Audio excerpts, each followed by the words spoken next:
7-year-old Sophie Matthews found her daddy crying in the kitchen on a Tuesday morning that would change everything. The stack of medical bills scattered across their small wooden table told a story of desperation that no child should ever have to witness. But there was Sophie, clutching her worn teddy bear against her Disney princess pajamas, watching tears stream down Daniel Matthews' weathered face. "Daddy, are we going to be homeless?" The question hung in the air like a prayer whispered in the dark. Daniel's calloused hands trembled as he quickly wiped his eyes, trying to shield his daughter from the crushing weight of their reality.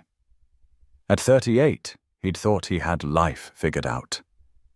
A steady job in construction, a loving wife, a beautiful daughter, and a modest rental house that had become their sanctuary. But that was before the cancer came for Sarah. Before 18 months of treatments, experimental drugs, and hospital stays that cost more than he made in 2 years. Before the funeral that emptied what little savings they had left. "No, sweetheart." Daniel managed his voice thick with emotion he couldn't quite hide. "Daddy's just thinking about some grown-up stuff." Sophie padded across the linoleum floor in her fuzzy slippers, the ones Sarah had bought her for Christmas last year. The sight of them made Daniel's chest tighten. Everything in their small house carried Sarah's fingerprints, her love, her absence. "Mommy used to say thinking too hard gives you wrinkles," Sophie observed with the innocent wisdom only children possess. "Maybe you should stop thinking so much. If only it were that simple." The eviction notice crumpled in Daniel's back pocket gave him 72 hours to come up with $3,200, or lose the only home Sophie had ever known. The medical debt from Sarah's treatment had swallowed every dollar he could scrape together, and the collection calls had started coming daily. Daniel knelt down to Sophie's level, forcing a smile that didn't quite reach his eyes. "You know what? You're absolutely right. How about we make some pancakes before school?" Sophie's face lit up like Christmas morning. "The funny-shaped ones." "The funny-shaped ones," Daniel confirmed, grateful for the distraction. As Sophie chatted about her upcoming spelling test and whether Mrs. Johnson would let them have extra recess, Daniel moved through the motions of breakfast preparation. But his mind was elsewhere, calculating and recalculating numbers that never added up to enough. He'd already picked up every extra shift the construction company would give him. He'd sold Sarah's jewelry, her car, everything of value except the ring he couldn't bear to part with.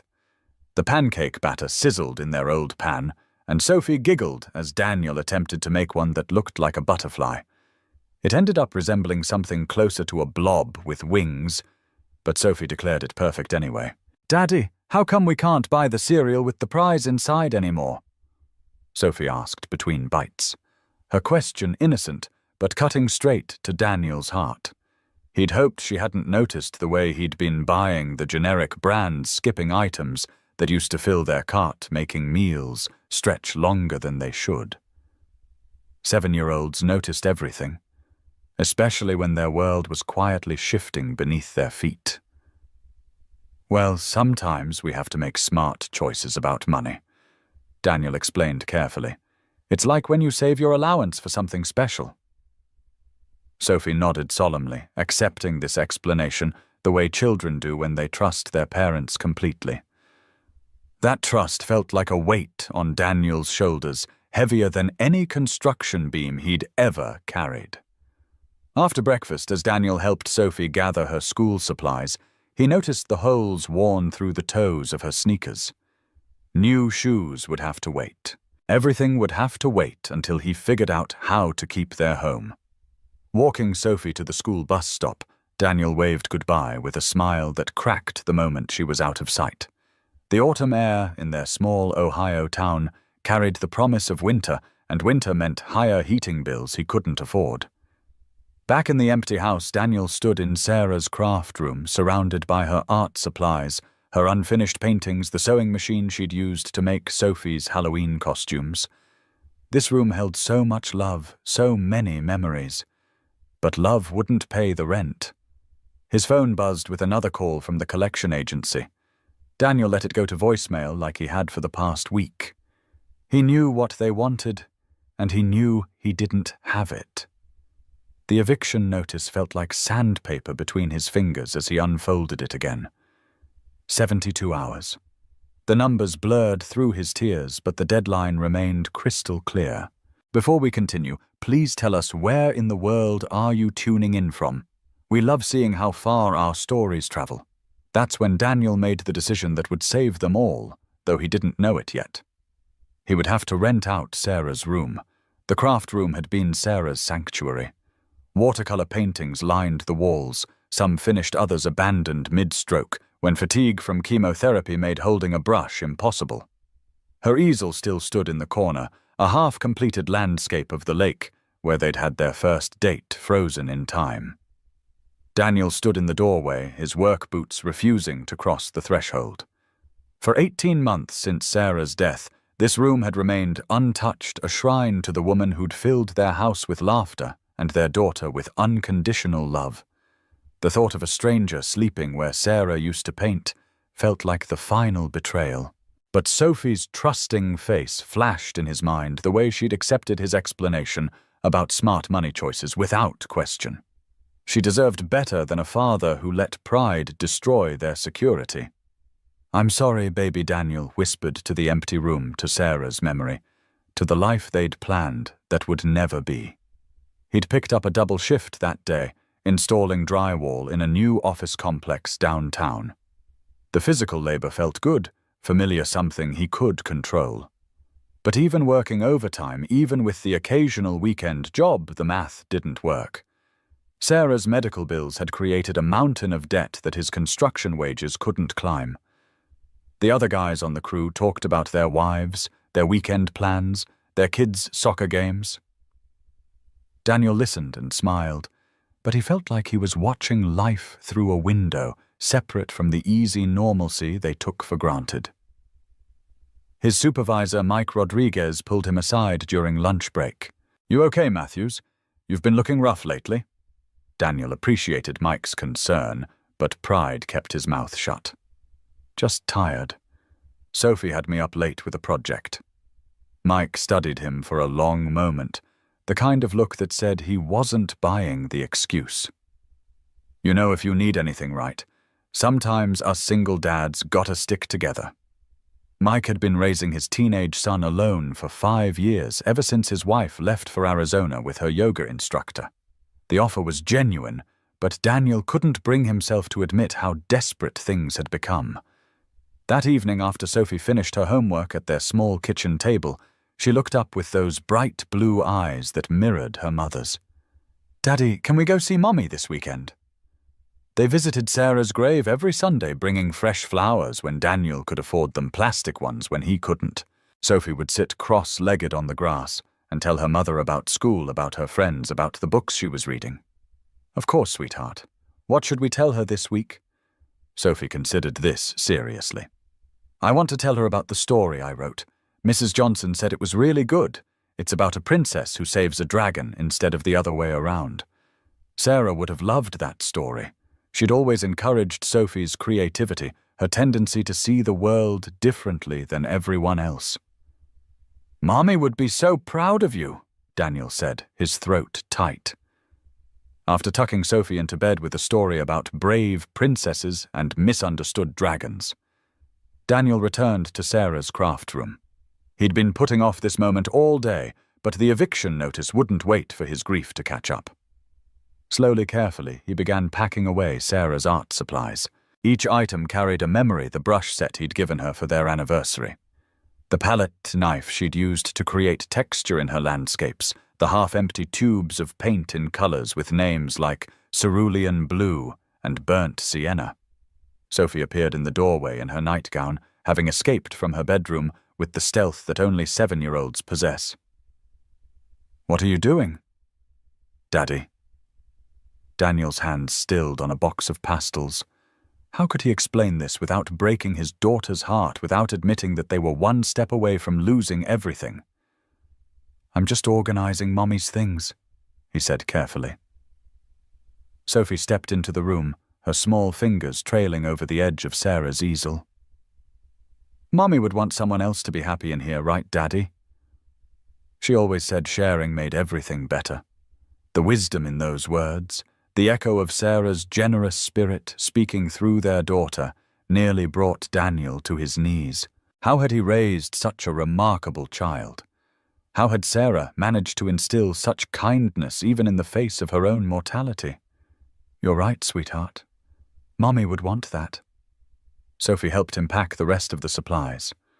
Her small hands careful with her mother's treasures, they found a letter Sarah had started writing addressed to Sophie for her 16th birthday. Daniel tucked it away quickly, his heart breaking at the realization that Sarah had been trying to be present for all the moments she'd miss. When the room was finally cleared, it looked different. Smaller somehow, but also full of possibility. Daniel could picture a desk by the window, a bed where the easel used to stand. Someone finding comfort in this space that had meant so much to his family. It's going to be okay, Daddy, Sophie said, slipping her small hand into his. Mommy's watching over us. She won't let anything bad happen. Daniel squeezed her hand, wishing he had his daughter's faith, her certainty that love could conquer practical realities like eviction notices and medical debt. The next morning, Daniel sat at the kitchen table with a piece of paper and a pen, trying to find the words that would save them. The handwriting that emerged was shakier than usual, evidence of the desperation he was trying to hide. Room for rent, he wrote. Quiet neighborhood, responsible tenant preferred. Call Daniel. He added his phone number and stared at the notice for a long moment. This felt like giving up, like admitting defeat. But Sophie's voice echoed in his mind. Mommy would want someone else to be happy in here. Maybe this wasn't giving up. Maybe this was what courage looked like when you had no other choice. 20-year-old Catherine Kate Harrison pressed her face against the bulletproof glass of her father's limousine, watching college students walk freely across the campus quad. They carried backpacks instead of designer purses, wore jeans with actual holes instead of strategically placed designer distressing, and laughed with friends whose last names weren't in Forbes magazine. Miss Harrison, your father expects you back at the estate by 4, the driver, James, said through the intercom. You have a dress fitting for the Morrison Charity Gala. Kate closed her eyes, fighting the familiar wave of suffocation that accompanied any mention of her scheduled life. Every minute of every day had been planned since birth by William Harrison, billionaire real estate developer and controlling father extraordinaire. Wake up at 6 for personal training, breakfast at 7:30 with the nutritionist's approved meal plan. Classes at the private college, where her father served on the board of trustees, ensuring her professors knew exactly who was paying their salaries. The Morrison Charity Gala wasn't about charity at all. It was about parading her in front of James Morrison Jr., the son of her father's business partner, and her intended future husband, according to a plan she'd had no part in creating. James, can you drive around campus one more time? Kate asked, delaying the inevitable return to her gilded cage. Through the tinted windows she watched a group of girls her age sitting on the library steps sharing a bag of potato chips and giggling over something on one of their phones. The simplicity of the moment, the genuine joy on their faces made her chest ache with longing. Her own phone buzzed with a text from her father, Morrison Jr., will be joining us for dinner tonight. Wear the blue Valentino dress. Your future depends on making a good impression. Kate's future. As if she had any say in it. The Harrison estate sprawled across 47 acres in the most exclusive part of town, complete with security gates, surveillance cameras, and staff who reported her every move back to her father. Kate had never walked to a corner store, never taken public transportation, never had a conversation that wasn't monitored by someone on her father's payroll. Miss Kate, your father is waiting in his study.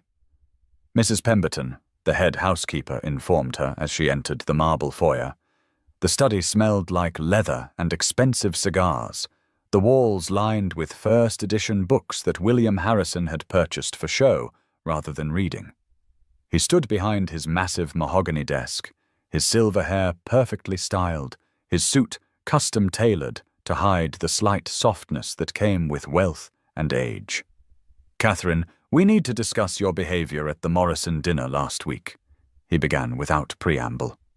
"James Jr. mentioned that you seemed distracted."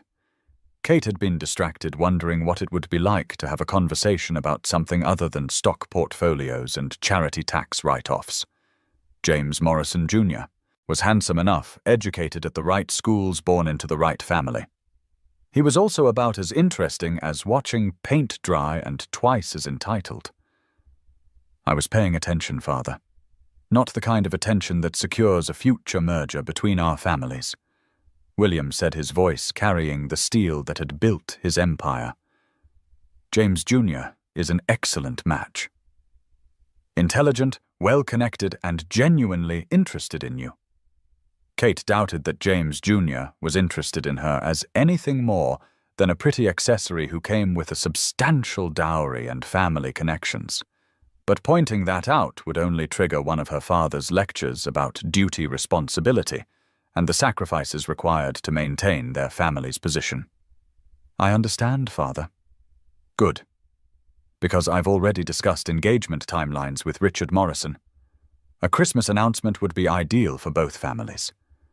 The words hit Kate like a physical blow. An engagement announcement. Her engagement decided without her input, scheduled for maximum social impact. That evening, dressed in the blue Valentino gown that cost more than most people made in a month, Kate sat through dinner with the Morrisons, smiling at appropriate moments and nodding when James Jr. talked about his plans to expand his father's pharmaceutical company into overseas markets. "Kate would be a tremendous asset to your endeavors," William said, speaking about her as if she weren't sitting right there. "She speaks 4 languages and has excellent social connections throughout Europe." Kate felt like a prize horse being auctioned to the highest bidder. Her accomplishments, her education, even her language skills were just bullet points on a resume designed to make her more marketable to potential husbands. Later that night, alone in her bedroom suite that was larger than most apartments, Kate stood at her window overlooking the manicured gardens. Security lights illuminated every corner of the property, ensuring that privacy was an illusion even in her own home. Her laptop sat open on her antique writing desk, the screen displaying the college website where she'd been browsing student housing options for months. Not because she planned to move out, but because she liked to imagine what freedom might look like. That's when she saw it. A simple post on the community board, "Room for rent." Quiet neighborhood. Responsible tenant preferred. "Call Daniel." Something about the straightforward honesty of the posting called to her. No mention of credit checks, family references, or security deposits that would require her father's approval. Just a room offered by someone named Daniel in what she imagined was a real neighborhood where real people lived real lives. Kate stared at the phone number for a long moment, her heart hammering with a possibility she'd never allowed herself to consider. What would happen if she just disappeared? If she walked away from the engagement announcement, the charity galas, the carefully controlled life that felt more like a beautiful prison with each passing day? Her hands shook as she reached for her phone. She'd never made a call without someone listening in, never made a decision without her father's approval, never acted on her own desires without considering the consequences for the Harrison family reputation. But something about the simple honesty of that posting, the ordinariness of a man named Daniel offering a room in his home, gave her courage she didn't know she possessed. Before she could change her mind, Kate dialed the number. The phone rang 3 times before a deep, tired voice answered. "Hello." Kate's throat went dry. In all her practice conversations, she hadn't considered how different her voice would sound to someone who didn't know she was the daughter of William Harrison. Her accent, polished by years of private tutors and elocution lessons, would mark her immediately as someone who didn't belong in a world where people rented rooms from strangers. "Hi, I saw your notice about the room for rent. Is it still available?" There was a pause long enough to make Kate wonder if she'd made a mistake. In the background, she could hear the faint sound of a television. A child's voice asking about homework, the ordinary sounds of a family evening that she'd never experienced. "Yeah, it's still available. You sound young. You a college student?" "Yes, I am. I'm looking for somewhere quiet to study. Something affordable." Another pause. Kate held her breath, realizing that this phone call represented more than finding a place to live. It was her first real conversation with someone who knew nothing about her father, her family, or the expectations that had shaped every moment of her life. "You can come by today if you'd like. Take a look, see if it works for you." Kate's heart raced with excitement and terror in equal measure. "That would be wonderful. What's the address?" The address Daniel gave her was in a part of town she'd never seen, despite living in the same city her entire life. Kate's world consisted of the estate, the country club, the private college campus, and the upscale shopping districts where her father's security detail could blend in with the wealthy clientele. After hanging up, Kate stared at her reflection in the antique mirror above her dressing table. The girl looking back at her wore a silk nightgown that cost more than some people's monthly salary, her blonde hair styled by a personal hairdresser who came to the estate twice a week. Her skin perfect thanks to expensive skincare treatments. How could she possibly convince this Daniel person that she was just a regular college student looking for an affordable room? The next afternoon, Kate dismissed her driver and security detail with a carefully crafted story about studying at the library with friends. Instead, she took a taxi her first time in a cab, marveling at the worn seats and the driver's casual conversation about the weather. The Carter house stood at the end of a narrow lane tucked between two tall hedges that needed trimming. The yard was small, but well-maintained, with children's chalk drawings still visible on the sidewalk, and a bicycle with training wheels leaning against the front porch. Kate hesitated outside her designer purse, feeling suddenly inappropriate, her clothes marking her as someone who clearly didn't belong. But before she could change her mind, the front door opened. Daniel Matthews appeared in the doorway, and Kate's first thought was that he looked exactly like what she'd imagined when she heard his voice. His dark hair was slightly unkempt, his flannel shirt rolled up to reveal forearms marked by years of physical work, and his eyes held a cautious kindness that spoke of someone who'd learned to be careful about trust. "You're Kate?" he asked, sizing her up in a moment. Not in judgment, she realized, but in the careful way of a father who always thought about safety first. She nodded suddenly, unable to speak. Before Daniel could continue, a small figure peeked out from behind his legs. Big, curious eyes, messy brown pigtails, and arms wrapped around a stuffed rabbit that had clearly been well loved for years. "Is she the one, Daddy?" The little girl whispered loudly enough for Kate to hear every word. Daniel's expression softened as he looked down at his daughter. "This is Sophie. She'll be around a lot. If that's a problem." "It's not," Kate interrupted, surprising herself with the speed of her response. Something about the little girl's direct gaze and innocent curiosity bypassed all of Kate's carefully constructed social armor. She knelt down to Sophie's eye level, ignoring the fact that her expensive jeans would probably be grass-stained from the gesture. "Hi there, I'm Kate." Sophie studied her for a long moment with the intense concentration only children possess when evaluating new adults. Kate found herself holding her breath, waiting for a verdict from someone who couldn't have been older than 7. Finally, Sophie smiled, a bright, gap-toothed grin that transformed her entire face. "You can stay. You look nice. And you have kind eyes like Mommy did." The simplicity of the declaration, the innocent acceptance, hit Kate harder than any business negotiation or charity board presentation ever had. When was the last time someone had judged her character rather than her bank account? Daniel cleared his throat, clearly moved by his daughter's immediate approval. "Well, that's settled then. Sophie's the real decision-maker around here anyway." As he led Kate through the small house, she marveled at the warmth that had nothing to do with the temperature. Family photos covered every available surface, showing a progression from wedding pictures to baby photos to recent school portraits. The furniture was worn but comfortable, the kind of pieces that had been chosen for durability rather than style. "This was my wife's craft room," Daniel explained as they reached the upstairs space. "She passed away 18 months ago. Cancer." The room was modest but clean, with a small window overlooking the street and walls that still held the faint scent of oil paints and creativity. Kate could picture the easel that must have stood in the corner, the art supplies that would have filled the shelves, the love that had filled this space. "I'm sorry for your loss," Kate said softly, meaning every word.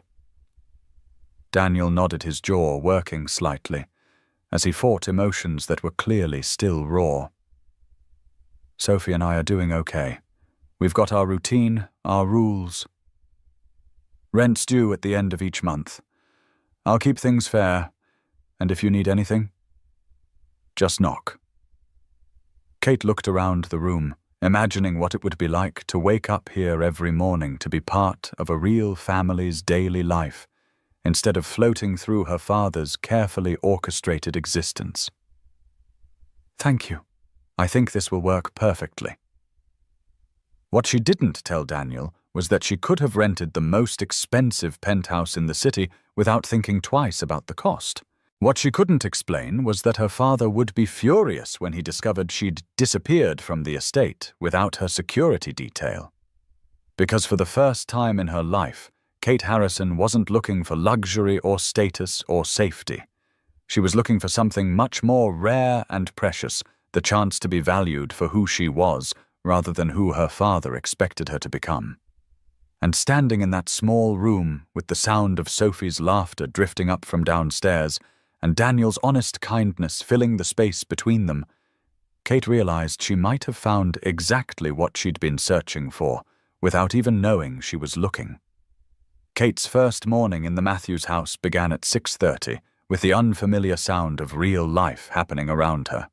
No silent servants bringing perfectly prepared breakfast trays, no schedule handed to her by efficient assistants, just the ordinary chaos of a father getting his daughter ready for school. She'd spent her first night in the small room that had once belonged to someone's dreams, lying awake on sheets that smelled like fabric softener instead of the expensive lavender sachets her housekeeper tucked into her linens at the estate.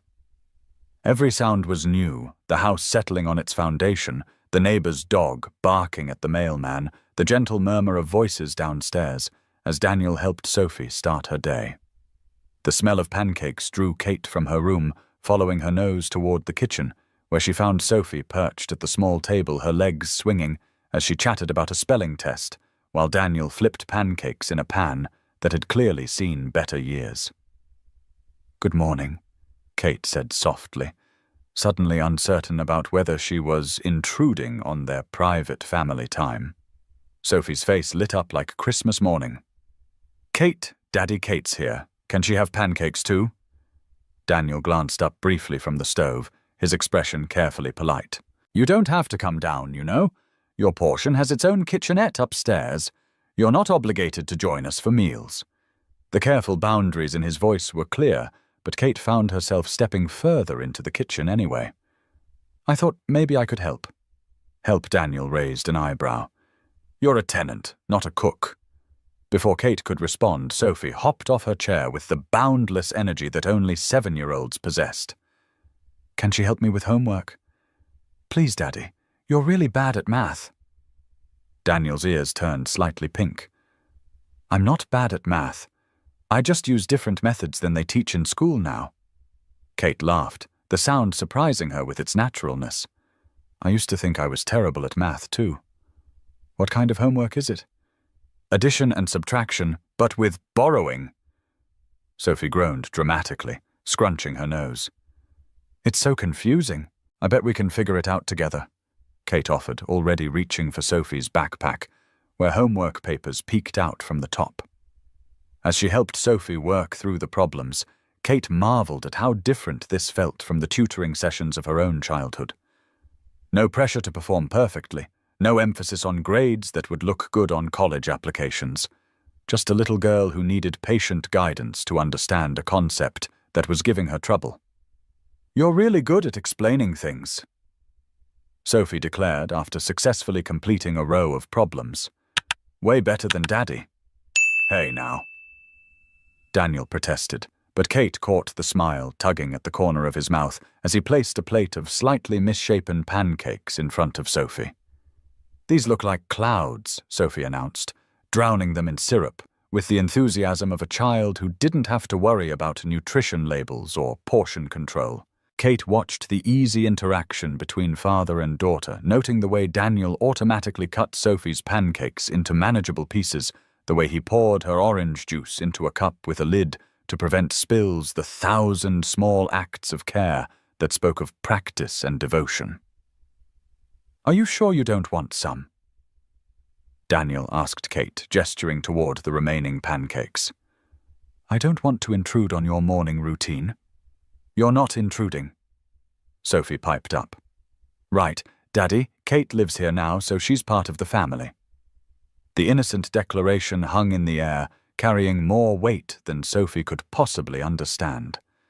Kate felt her throat tighten with unexpected emotion at the casual inclusion, the simple acceptance of her presence in their lives. Daniel's expression softened as he looked at his daughter. "Sophie's right. You're welcome to join us any time." As Kate savored her first real homemade pancakes in years, she listened to Sophie's excited chatter about show and tell day and whether Mrs. Johnson would remember to let them have extra recess if the weather was nice. The conversation was ordinary, wonderfully normal, filled with the kinds of concerns that made up a real childhood.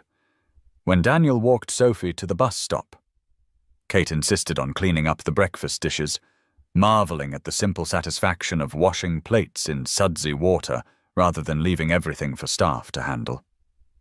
She was still at the sink when Daniel returned, his hair damp from the morning mist. "You really don't have to do that," he said, but his tone held gratitude rather than protest. "I want to help. Besides, it feels good to be useful." Daniel studied her for a moment, clearly puzzled by something he couldn't quite articulate. Most college students aren't eager to wash dishes at 7 in the morning. Kate realized she'd revealed something about herself without meaning to, something that didn't fit with the image of a cash-strapped student looking for affordable housing. "My grandmother always said that idle hands make for a troubled mind." It wasn't entirely a lie. Her father's mother had believed in the value of purposeful activity, though the old woman's idea of useful work had involved organizing charity committees rather than washing breakfast dishes. "Your grandmother sounds like a wise woman." That evening, as Kate sat in her small room attempting to focus on an art history assignment, her phone buzzed with increasingly frantic messages from her father's assistant. The messages had started polite, asking about her whereabouts, but had quickly escalated to thinly veiled panic about her safety and her father's growing anger. She turned off her phone without responding, choosing instead to listen to the sounds of family life happening below her room. Sophie's bath time complete with splashing and giggles, Daniel's patient voice reading a bedtime story, doing different voices for each character. The gentle thud of footsteps as he checked on his daughter one final time before settling in for his own evening. For the first time in her life, Kate fell asleep to the sound of a real home instead of the hollow silence of empty hallways and distant staff quarters. And despite the uncertainty of what tomorrow would bring, despite the growing list of missed calls from the Harrison estate, she slept more peacefully than she had in years. Within a week of living with the Matthews family, Kate began to notice the careful choreography of poverty. It wasn't dramatic or obvious, but revealed itself in the small details that someone from her background would never have thought to observe. Daniel packed the same peanut butter sandwich for lunch every day, but he made sure Sophie had variety in her school meals. He compared prices at the grocery store with the focus of someone solving a complex equation, choosing generic brands and calculating cost per ounce with mathematical precision. His work boots had been resoled twice evident from the slightly different colored stitching. and his truck required what seemed like daily negotiations to start reliably. Kate watched him count out exact change for Sophie's field trip. Permission slip his jaw tight with the stress of making sure every dollar was accounted for. She saw him quietly put back the coffee he'd reached for when Sophie asked if they could afford the name-brand cereal with the cartoon character on the box. Her expensive phone buzzed constantly with calls from Harrison Industries, from her father's assistant, from the private security firm tasked with monitoring her whereabouts. Kate had turned off location services and disabled every tracking feature she could find, but she knew it was only a matter of time before her father's resources located her. The thought of returning to her scheduled life, to engagement announcements and charity galas and conversations about stock portfolios, made her chest tight with panic. Here in this small house where every penny mattered, she'd found something her father's billions couldn't buy, a place where she was valued for her presence rather than her potential. On Saturday morning, Kate volunteered to go grocery shopping with Daniel and Sophie, claiming she needed to pick up some items for herself. The local supermarket was a revelation, filled with families making careful choices, children begging for treats their parents couldn't afford, teenagers working part-time jobs to help support their households. Kate watched Daniel add up prices in his head, his mental calculator more accurate than any app. When Sophie spotted the cereal with the prize inside, her face lit up with hope. "Daddy, please, it's not much more expensive than the regular kind." Daniel examined the price tag, and Kate could see the internal struggle playing out across his features. $3.49 versus $1.99. A difference of $1.50 that might as well have been $1 million when you were counting every penny. "Not this week, sweetheart. Maybe next time." Sophie's disappointment was brief but crushing to witness. She nodded with the practiced resignation of a child who'd learned not to ask for too much. Kate couldn't stand it.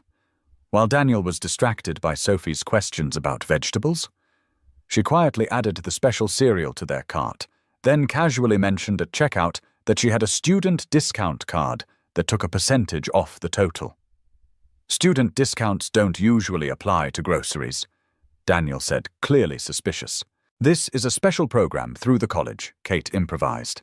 "They partner with local businesses to help students and families in the community." It was a terrible lie, but Sophie's excitement over her prize-containing cereal made Daniel's skepticism irrelevant. Sometimes Kate was learning kindness required creative storytelling.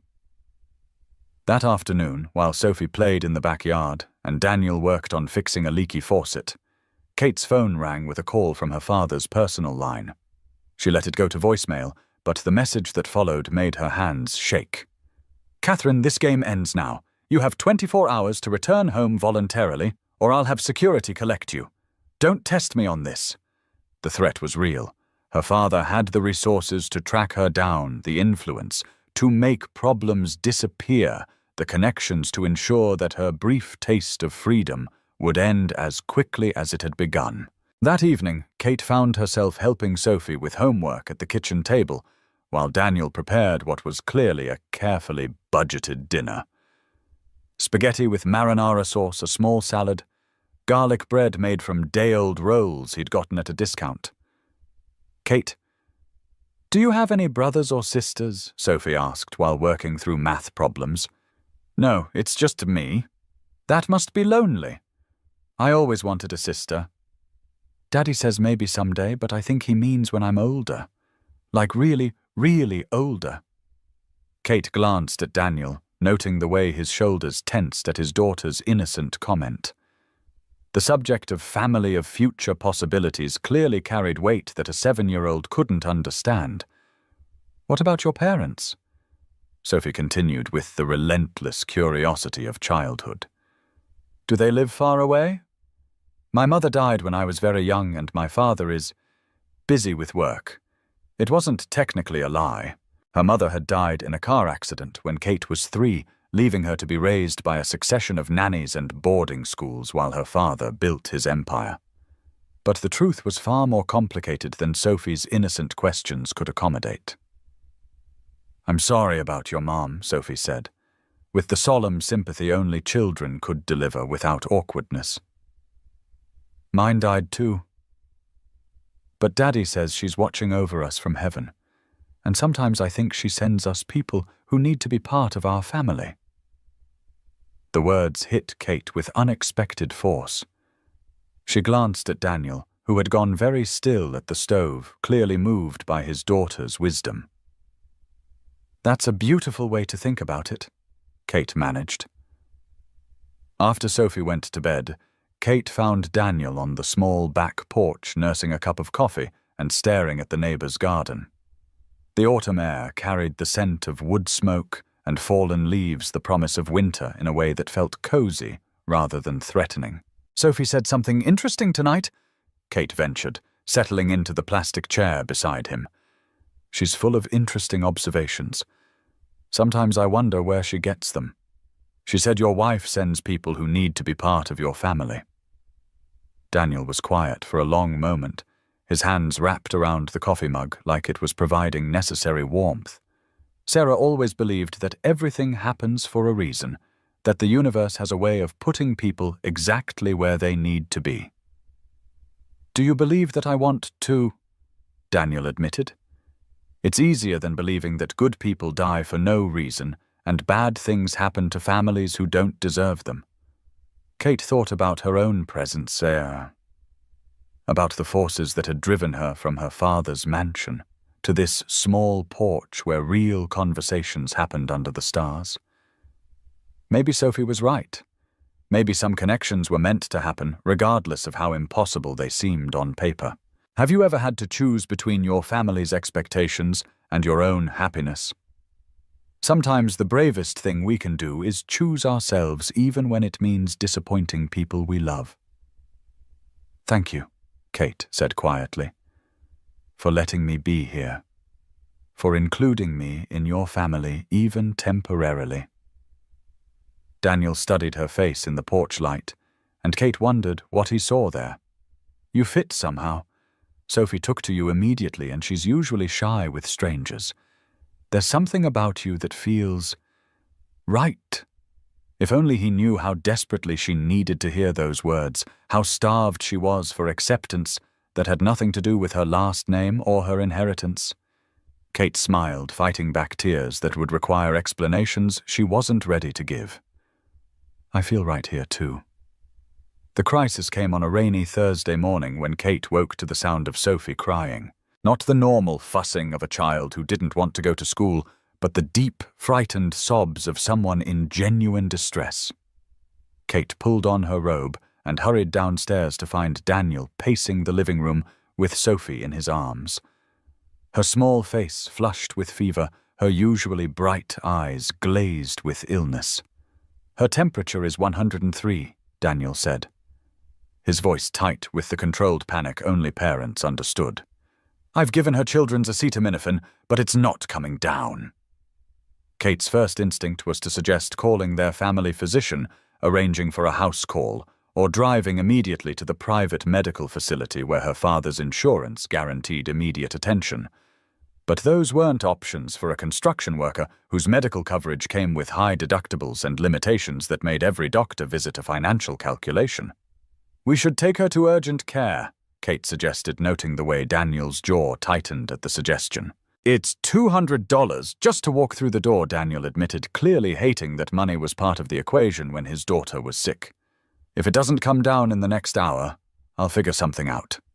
Kate's heart broke for this man who loved his daughter so desperately that he was timing her suffering against his bank account. In her world, money had never been a consideration when it came to healthcare. The idea that someone would have to weigh a child's fever against grocery money was almost impossible to comprehend. Let me help, Kate offered. I can stay with her while you go to work, monitor her temperature, make sure she stays hydrated. You don't understand, Daniel said, his frustration evident. If this is something serious, if she needs antibiotics or tests, I can't afford to miss work and pay medical bills at the same time. Sophie whimpered against her father's chest, and Kate saw the exact moment when Daniel's resolve cracked. His daughter's well-being would always trump financial concerns, no matter the consequences. I'm calling in sick, he decided. If she gets worse, we'll deal with the urgent care bill somehow. Kate spent the day learning what real caregiving looked like when you couldn't afford to delegate responsibility to others. She helped Daniel set up a rotation of cool washcloths, encouraged Sophie to take small sips of water and read story after story while the little girl dozed fitfully. Daniel never left Sophie's side, his construction-roughened hands gentle as he brushed her hair away from her feverish face. Kate watched him count out children's medicine with the precision of a pharmacist timing doses exactly as recommended. His entire world narrowed to the rhythm of his daughter's breathing. Around noon, Sophie's fever finally broke. Color returned to her cheeks, and she asked for juice with a voice that sounded more like herself.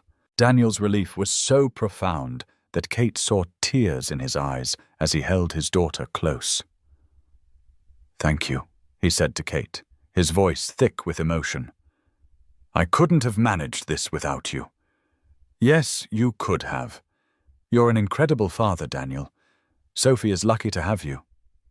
The words seemed to hit him like a physical blow. Kate realized this man who gave everything he had to his daughter's well-being rarely heard praise for his efforts. In her world, good parenting was often outsourced to nannies and boarding schools. Here it was a daily act of love performed without recognition or applause. That evening, after Sophie had eaten her first real meal all day and was sleeping peacefully in her own bed, Daniel and Kate sat in the living room sharing leftover soup. The crisis had created an intimacy between them, the kind of bond forged when people face uncertainty together. "Can I ask you something?" Daniel said, setting down his bowl. Kate's stomach tightened with nervousness. "Of course. Who are you, really?" The question hung in the air between them, loaded with all the small inconsistencies Kate hadn't realized she'd been revealing. Her expensive phone, her lack of financial stress, her educated speech patterns that spoke of private tutors rather than public schools. "I'm exactly who I said I am," Kate replied carefully. "A college student looking for somewhere to belong." "The belonging part, I believe," Daniel said. "But there's more to your story. Your clothes, the way you carry yourself, even the way you offered to help with Sophie's medical bills without blinking. Most college students can barely afford ramen noodles." Kate felt the weight of her deception pressing down on her chest. This man had opened his home to her, included her in his family's daily life, trusted her with his daughter's care. He deserved honesty, but honesty would end everything she'd found here. "My family has money," she admitted partially, "but that's not who I want to be anymore." It was the closest to the truth she could manage without revealing the full extent of her father's wealth and the circumstances that had driven her to his doorstep. Daniel studied her face for a long moment. "Running from something or toward something?" Kate countered. "Sometimes they're the same thing." He nodded slowly, seeming to understand the distinction. "As long as you're not putting Sophie in any danger, as long as your running doesn't bring trouble to our doorstep." "I would never do anything to hurt Sophie. Or you." I believe that Daniel said, and the simple trust in his voice nearly undid her. "But secrets have a way of catching up with people, Kate. When they do, I need to know that Sophie and I won't get caught in the crossfire." Kate wanted to promise him that her past would never touch their peaceful life, but her phone had been buzzing with increasingly urgent messages from her father's staff. Soon her 24 hours would be up, and William Harrison's patience would run out entirely. "I understand," she said quietly, hoping she could keep the promise implied in those words. That night, as Kate lay in the small room that had become her sanctuary, she listened to the sounds of the house settling around her. Daniel checking on Sophie one final time, the whisper of his footsteps as he prepared for another early morning of construction work, the ordinary rhythms of a family at peace. Tomorrow she would have to decide whether to return to her father's world voluntarily or force him to take more drastic measures to reclaim his wayward daughter.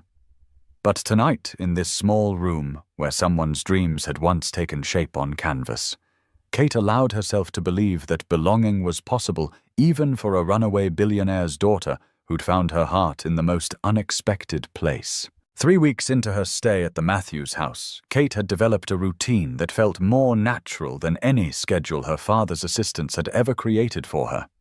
She woke each morning to the sound of Daniel's alarm at 6, followed by the gentle murmur of his voice coaxing Sophie from sleep. Breakfast happened around the small kitchen table with Kate helping pack Sophie's lunch, while Daniel checked the weather and planned his workday. The evenings had become Kate's favorite time. Daniel often worked late, picking up overtime hours to help cover their mounting bills, which meant Kate was there when Sophie got home from school. They'd established a homework routine at the kitchen table, with Kate patiently explaining math concepts while Sophie worked through reading assignments aloud. "You're getting really good at these word problems," Kate encouraged, watching Sophie tackle a story about sharing cookies between friends. "It's easier when you explain it," Sophie said matter-of-factly. "You make it sound like a story instead of just numbers." Kate had never considered herself particularly good with children, but Sophie's enthusiasm and trust had awakened something protective and nurturing that surprised her. There was something pure about a 7-year-old's perspective, unfiltered by the social calculations and hidden agendas that dominated her father's world. When Daniel finally came home, usually around 7, with dust on his work clothes and exhaustion in his eyes, he'd find them curled together on the couch, reading or working on Sophie's latest art project. The gratitude in his expression made Kate's chest tight with emotions she couldn't quite name. "You don't have to stay with her every afternoon," Daniel had said one evening, clearly feeling guilty about the additional responsibility Kate had taken on. "I want to," Kate replied honestly. "She's good company." What she couldn't explain was how much those afternoon hours meant to her.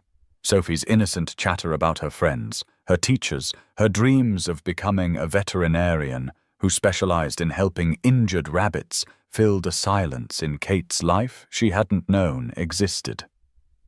The neighbors had begun to accept Kate as part of the Matthews family routine. Mrs. Chen from next door brought over vegetables from her garden, including Kate, in her friendly warnings about the upcoming winter weather.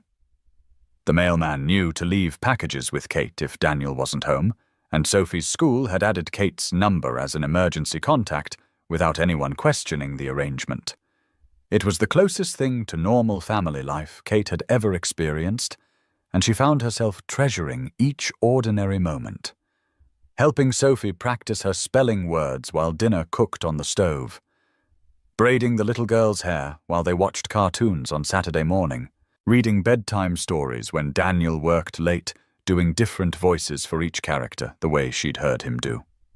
But normal life Kate was learning came with complications her privileged upbringing hadn't prepared her for. Like the evening when Daniel's old truck finally gave up entirely, leaving him stranded at work with no way to get home. "The tow truck alone will cost more than the repairs," Daniel explained when he called from his supervisor's office. "And without a truck I can't get to job sites. I can't work."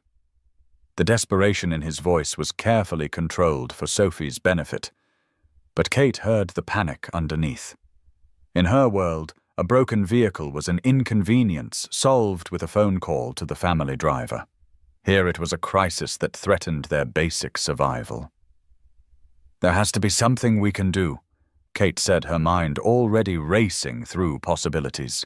"What about a loan?" "A rental car." "My credit's shot from Sarah's medical bills," Daniel admitted quietly. "And rental cars cost more per day than I make." Kate wanted to fix this problem the way her family fixed everything, with money applied liberally until the obstacle disappeared. But she couldn't reveal her financial resources without destroying the careful trust they'd built. Instead, she offered what she could.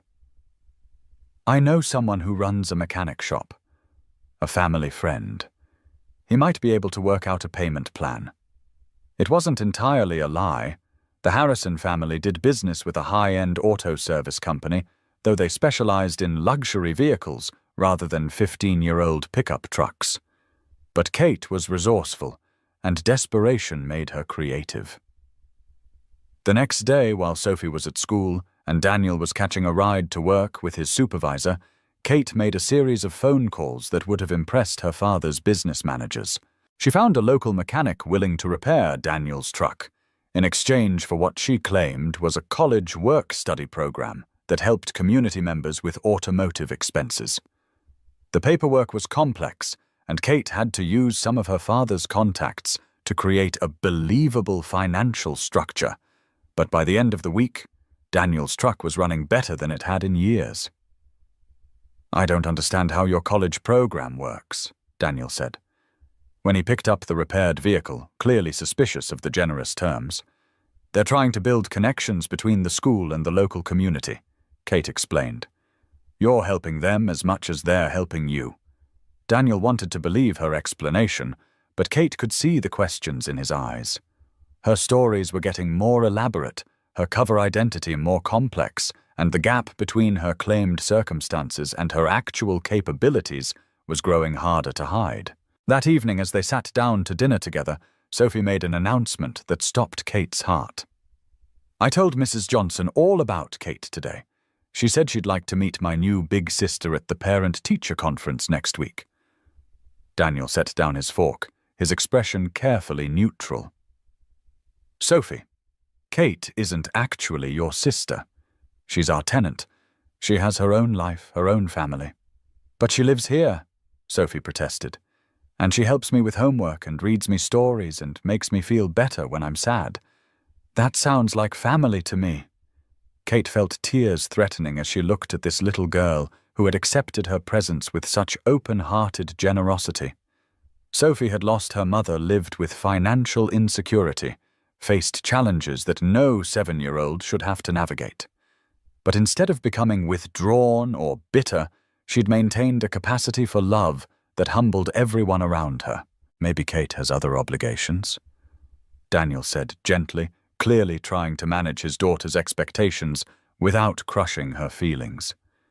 "Actually," Kate said, surprising herself with the words, "I'd love to come to the conference, if that's okay with your dad." Daniel's eyes met hers across the small table, and Kate saw the moment when his careful boundaries shifted slightly. Whatever questions he had about her background, whatever concerns he harbored about her true motivations, his daughter's happiness carried more weight than his suspicions. "Okay," he said quietly. "If you want to be there, we'd like that." Sophie's joy was immediate and overwhelming. She launched herself from her chair into Kate's arms, hugging her with the fierce affection that only children could deliver without self-consciousness. "This is going to be the best conference ever," Sophie declared. "I can't wait to show you off." That night, as Kate helped Sophie with her bath and listened to her excited planning for the upcoming conference, she realized how deeply she'd become invested in this little girl's happiness. Sophie had become more than the daughter of her landlord. She'd become family in a way that had nothing to do with blood relationships or legal documents. The thought should have terrified her.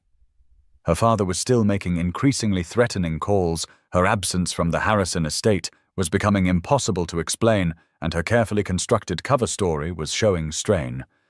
But as Sophie drifted off to sleep with her favorite stuffed rabbit and a smile on her face, Kate realized that some things were worth the risk. Some families were worth fighting for, even when the odds seemed impossible. Tomorrow would bring new challenges, but tonight, in this small house where love mattered more than money, Kate felt like she'd found something her father's billions could never buy, a place where she belonged. A month into Kate's stay at the Matthews house, the careful boundaries everyone had established began to blur in ways that no one had anticipated. What started as a practical rental arrangement had evolved into something deeper, more complex, and infinitely more dangerous to everyone's carefully guarded hearts. Kate found herself looking forward to the sound of Daniel's truck in the driveway each evening, the way his tired face brightened when he saw her and Sophie curled up together on the couch. She'd catch herself listening for his quiet movements as he checked on Sophie before going to bed, the gentle way he whispered goodnight to his daughter, the weight of his footsteps, as he finally allowed himself to rest. Daniel, for his part, had stopped treating Kate like a temporary presence in their lives. He asked her opinion about Sophie's school projects, included her in decisions about weekend activities, and found excuses to linger in the kitchen during their increasingly frequent conversations. The way he looked at her had changed to less cautious assessment, and more something that made Kate's pulse quicken whenever she caught him watching her.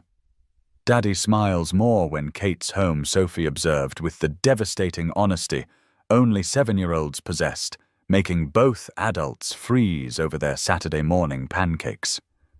Sophie, that's not Daniel, started to protest, but his daughter was already moving on to more pressing concerns about whether they could add chocolate chips to the next batch. Kate felt heat rise in her cheeks as she busied herself with syrup distribution, hyper-aware of Daniel's presence across the small kitchen.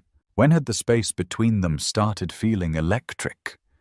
When had accidental touches become moments that lingered longer than necessary? The answer came to her during an innocent flour fight that erupted while they attempted to make homemade pizza for dinner. Sophie had accidentally spilled flour across the counter, which led to playful accusations about who was responsible for the mess. Before anyone quite knew how it happened, all 3 of them were dusted with white powder, laughing until their sides ached. Kate tried to wipe flour from Sophie's cheek and ended up with more on her own face. Daniel reached over to help, his thumb gentle against her skin as he brushed away the evidence of their kitchen catastrophe. The touch lasted maybe 3 seconds, but Kate felt it like an electric shock that traveled from her face straight to her heart.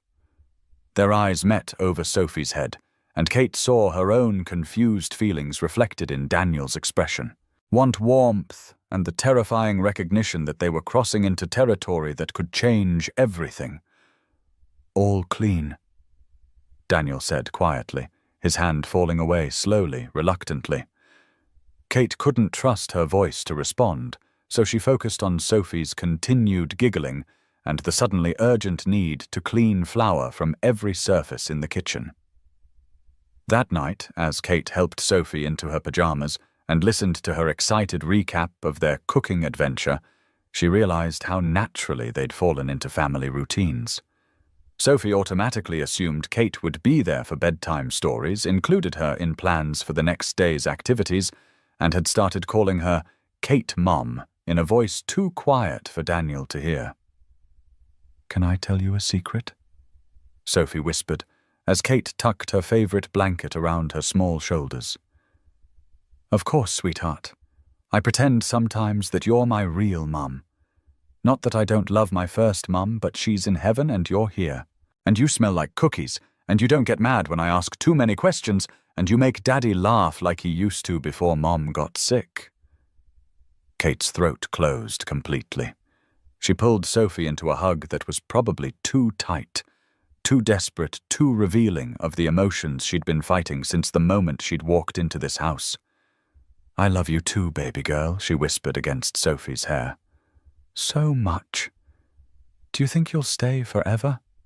The question hung in the air like a prayer Kate didn't know how to answer. Forever was a concept that didn't exist in her carefully controlled world of arranged marriages and business mergers.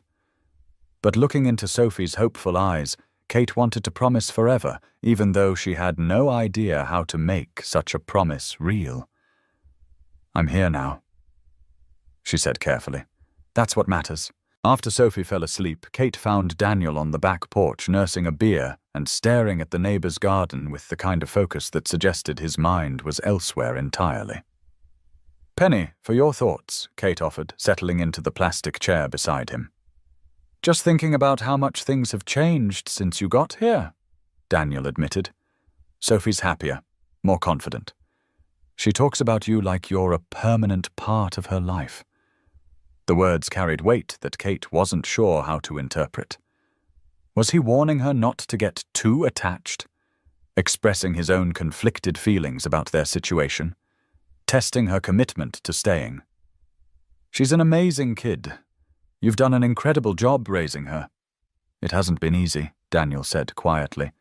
Some days I feel like I'm barely keeping my head above water, working enough to pay bills but missing things that matter.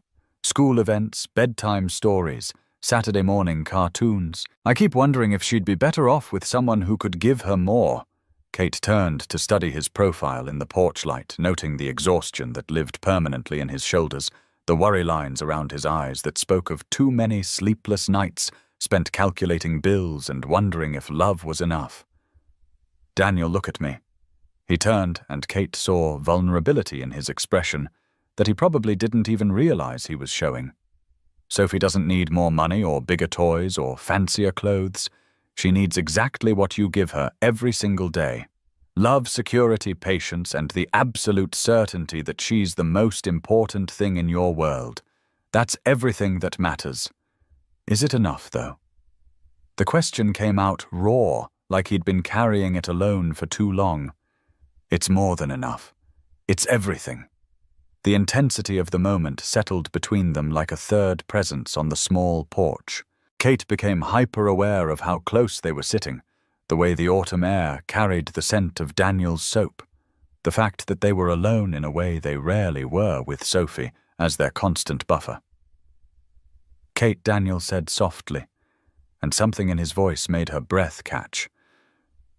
Yeah, I need you to know that this arrangement having you here, it's not just about the rent money anymore. Sophie adores you and I. He paused, seeming to weigh his words carefully. I've come to care about you too, more than I probably should given our situation. Kate's heart hammered against her ribs. Daniel, I'm not asking for anything, he said quickly. I just needed you to know. Sophie isn't the only one who's grown attached. The confession hung in the air between them, honest and vulnerable and absolutely terrifying. Kate wanted to respond with equal honesty to tell him that she'd never felt as at home anywhere as she did in his kitchen, that she'd never loved anyone the way she loved his daughter, that she was falling for him in ways that had nothing to do with his handsome face and everything to do with his generous heart. Instead, she reached for his hand, their fingers interlacing naturally in the darkness. I care about you too, she whispered. Both of you. More than I ever expected to. They sat in comfortable silence, hands linked, both of them aware they were balanced on the edge of something that could either complete their makeshift family or destroy the fragile peace they'd built together. Inside the house, Sophie slept peacefully, dreaming of cookie-scented hugs and forever promises. On the porch, two adults who'd been broken by different kinds of loss allowed themselves to imagine what healing might look like when it came wrapped in flower fights and bedtime stories and the dangerous possibility of second chances. Saturday mornings had become sacred in the Matthews household, and Kate found herself treasuring the slow, easy rhythm that began with Sophie padding downstairs in her mismatched pajamas and ended with all three of them sprawled across the living room floor, surrounded by the comfortable chaos of family life. This particular Saturday started with Sophie's announcement that she wanted to make the most enormous pancakes in the history of breakfast, and ended with Kate learning that Daniel made perfect coffee and sang off-key while he cooked. You're terrible, Kate laughed, as Daniel's rendition of some classic rock song hit notes that didn't exist in nature. I'm enthusiastic, Daniel corrected, flipping a pancake that was indeed enormous. There's a difference. Sophie giggled from her perch on the counter where she was supposedly helping, but mostly stealing chocolate chips from the bag. Daddy's singing makes the pancakes taste better. It's science. Kate doubted the scientific validity of Sophie's theory, but she couldn't argue with the results. Everything tasted better in this kitchen, surrounded by easy laughter and the kind of domestic harmony she'd never experienced in her father's perfectly orchestrated household. My turn to help, Kate announced, moving to stand beside Daniel at the stove. The space was small enough that they bumped elbows, creating a closeness that felt both accidental and entirely natural. You're going to mess up my system, Daniel protested, but he was smiling as I eyed her hands through the proper pancake flipping technique. Like this, Kate asked, attempting the wrist motion he'd demonstrated. Perfect. You're a natural. The praise was simple, probably meaningless, but it filled Kate with pride that was completely disproportionate to the accomplishment of successfully flipping a pancake. When had small victories started mattering so much? When had ordinary moments begun feeling extraordinary? After breakfast, Sophie insisted on teaching Kate how to braid hair the right way, which apparently involved techniques passed down from her mother through Daniel's admittedly limited styling abilities. Mommy used to do French braids that looked like princess hair. Sophie explained seriously, her small fingers working through Kate's long blonde strands. Daddy can do regular braids, but they're usually crooked. I can hear you, Daniel called from the kitchen where he was washing dishes with the efficiency of long practice. We know, Sophie called back sweetly. We're not being secretive. Kate closed her eyes as Sophie worked, marveling at the simple intimacy of having her hair touched with such careful attention. In her previous life, hairdressers had styled her hair with professional competence, but there was something profound about a 7-year-old's gentle hands creating tangles more than beauty, but offering love with every stroke. There, Sophie announced proudly. Now you look like a princess who's been riding horses all day. Kate examined her reflection in the hallway mirror, noting that her hair did indeed look like she'd been engaged in vigorous outdoor activity. It's perfect, she declared seriously. Very windswept and adventurous. Sophie beamed with pride, and Kate realized this was what unconditional acceptance felt like. Sophie didn't care if the braid was crooked or if Kate's hair stuck out at odd angles. The effort was what mattered, the time spent together, the simple act of caring expressed through inexpert fingers working with patient concentration. That afternoon brought an unexpected adventure when Daniel suggested they visit the local farmer's market, claiming that Sophie needed to learn about fresh vegetables and Kate needed to experience real apple cider to complete her education. The market was a revelation of sights, sounds, and smells that Kate's sheltered upbringing hadn't prepared her for. Vendors called out prices for seasonal produce. Children ran between booths with sticky hands and happy faces, and the air was filled with the scent of kettle corn and apple fritters. Try this, Daniel said, offering Kate a sample of honey from a local beekeeper. The sweetness burst across her tongue, complex and rich in ways that bore no resemblance to the processed sugar that had flavored her carefully controlled meals. It's incredible. Right, Sophie's been obsessed with honey ever since we started coming here. She wants to be a beekeeper when she grows up. Last week it was a veterinarian, before that a chef. I can barely keep up with her career aspirations. Kate watched Sophie chatting earnestly with the honey vendor about bee behavior, her questions serious and her attention complete. There was something beautiful about a child who believed she could be anything, who approached the world with curiosity rather than limitations. They bought apples, honey, fresh bread that was still warm from the oven, and vegetables that Sophie selected based on their shapes rather than their nutritional value. Kate paid for everything while Daniel was distracted by Sophie's discovery of a booth selling handmade jewelry, claiming the purchases were her contribution to household groceries. You don't have to do that, Daniel protested when he realized what she'd done. I want to. Besides, Sophie picked out enough vegetables to feed an army. I should contribute to the Sophie shopping experience.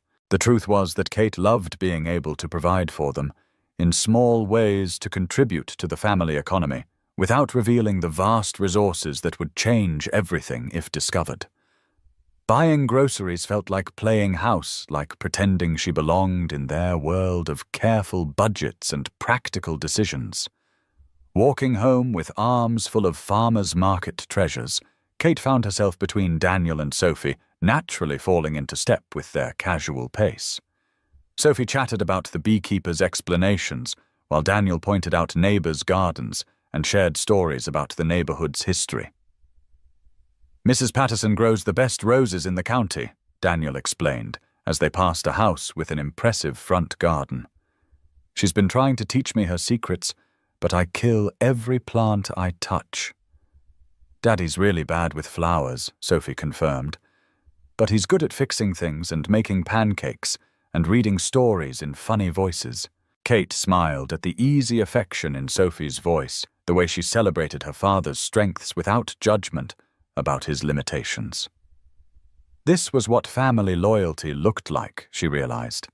Not the calculated alliances of her father's world, but the simple acceptance of people's full humanity. That evening, as they prepared dinner with their farmer's market bounty, Kate experienced a moment of such perfect contentment that it nearly brought tears to her eyes. Sophie stood on her step-stool carefully washing apples while providing running commentary about proper fruit hygiene. Daniel moved around the small kitchen with easy efficiency, seasoning vegetables and sharing stories about his own childhood trips to farmers' markets with his grandmother.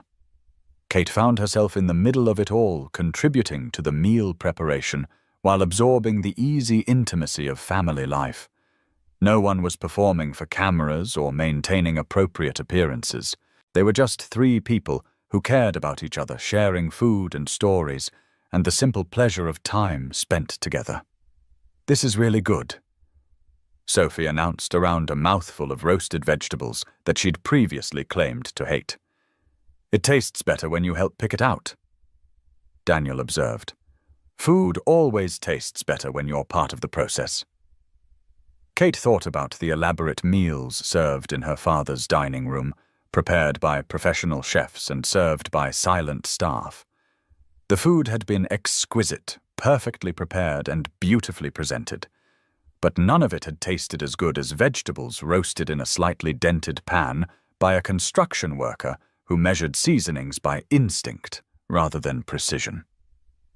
As they cleaned up together, moving around each other in the small kitchen with the easy choreography of practice, Kate realized this was the moment she'd been searching for without knowing it.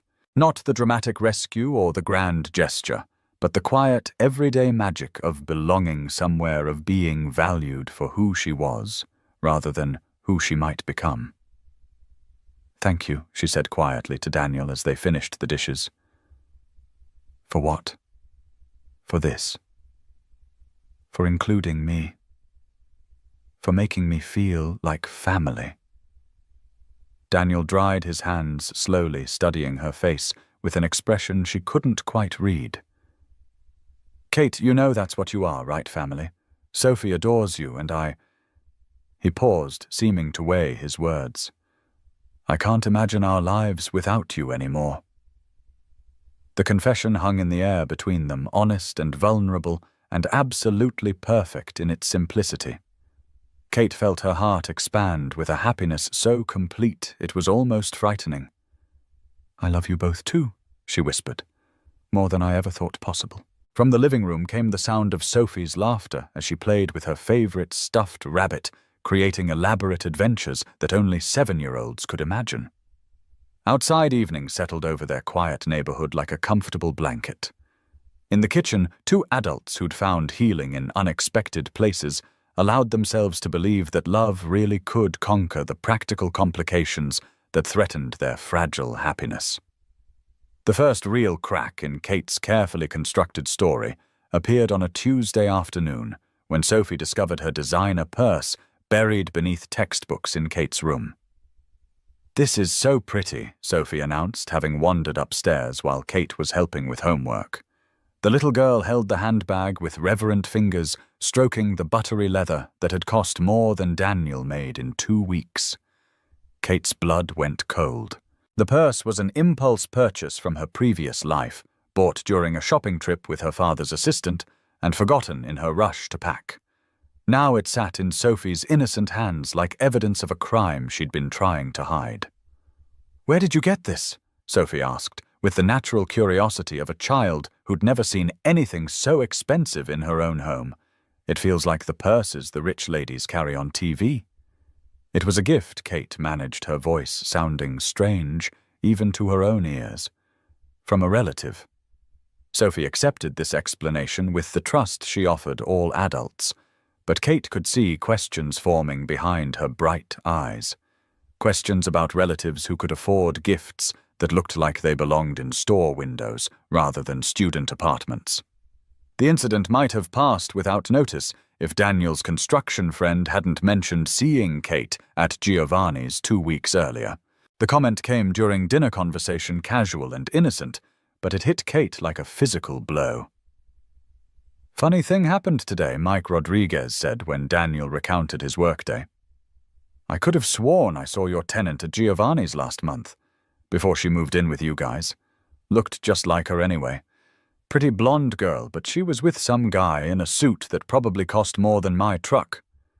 Daniel's fork paused halfway to his mouth. "Must have been someone else. Kate's been looking for affordable housing for months." Mike shrugged. "Yeah, probably just a resemblance. But man, this girl was decked out. Designer everything, looked like she stepped off a magazine cover. Weird how people can look so similar sometimes." The conversation moved on, but Kate felt Daniel's eyes on her throughout the rest of the meal.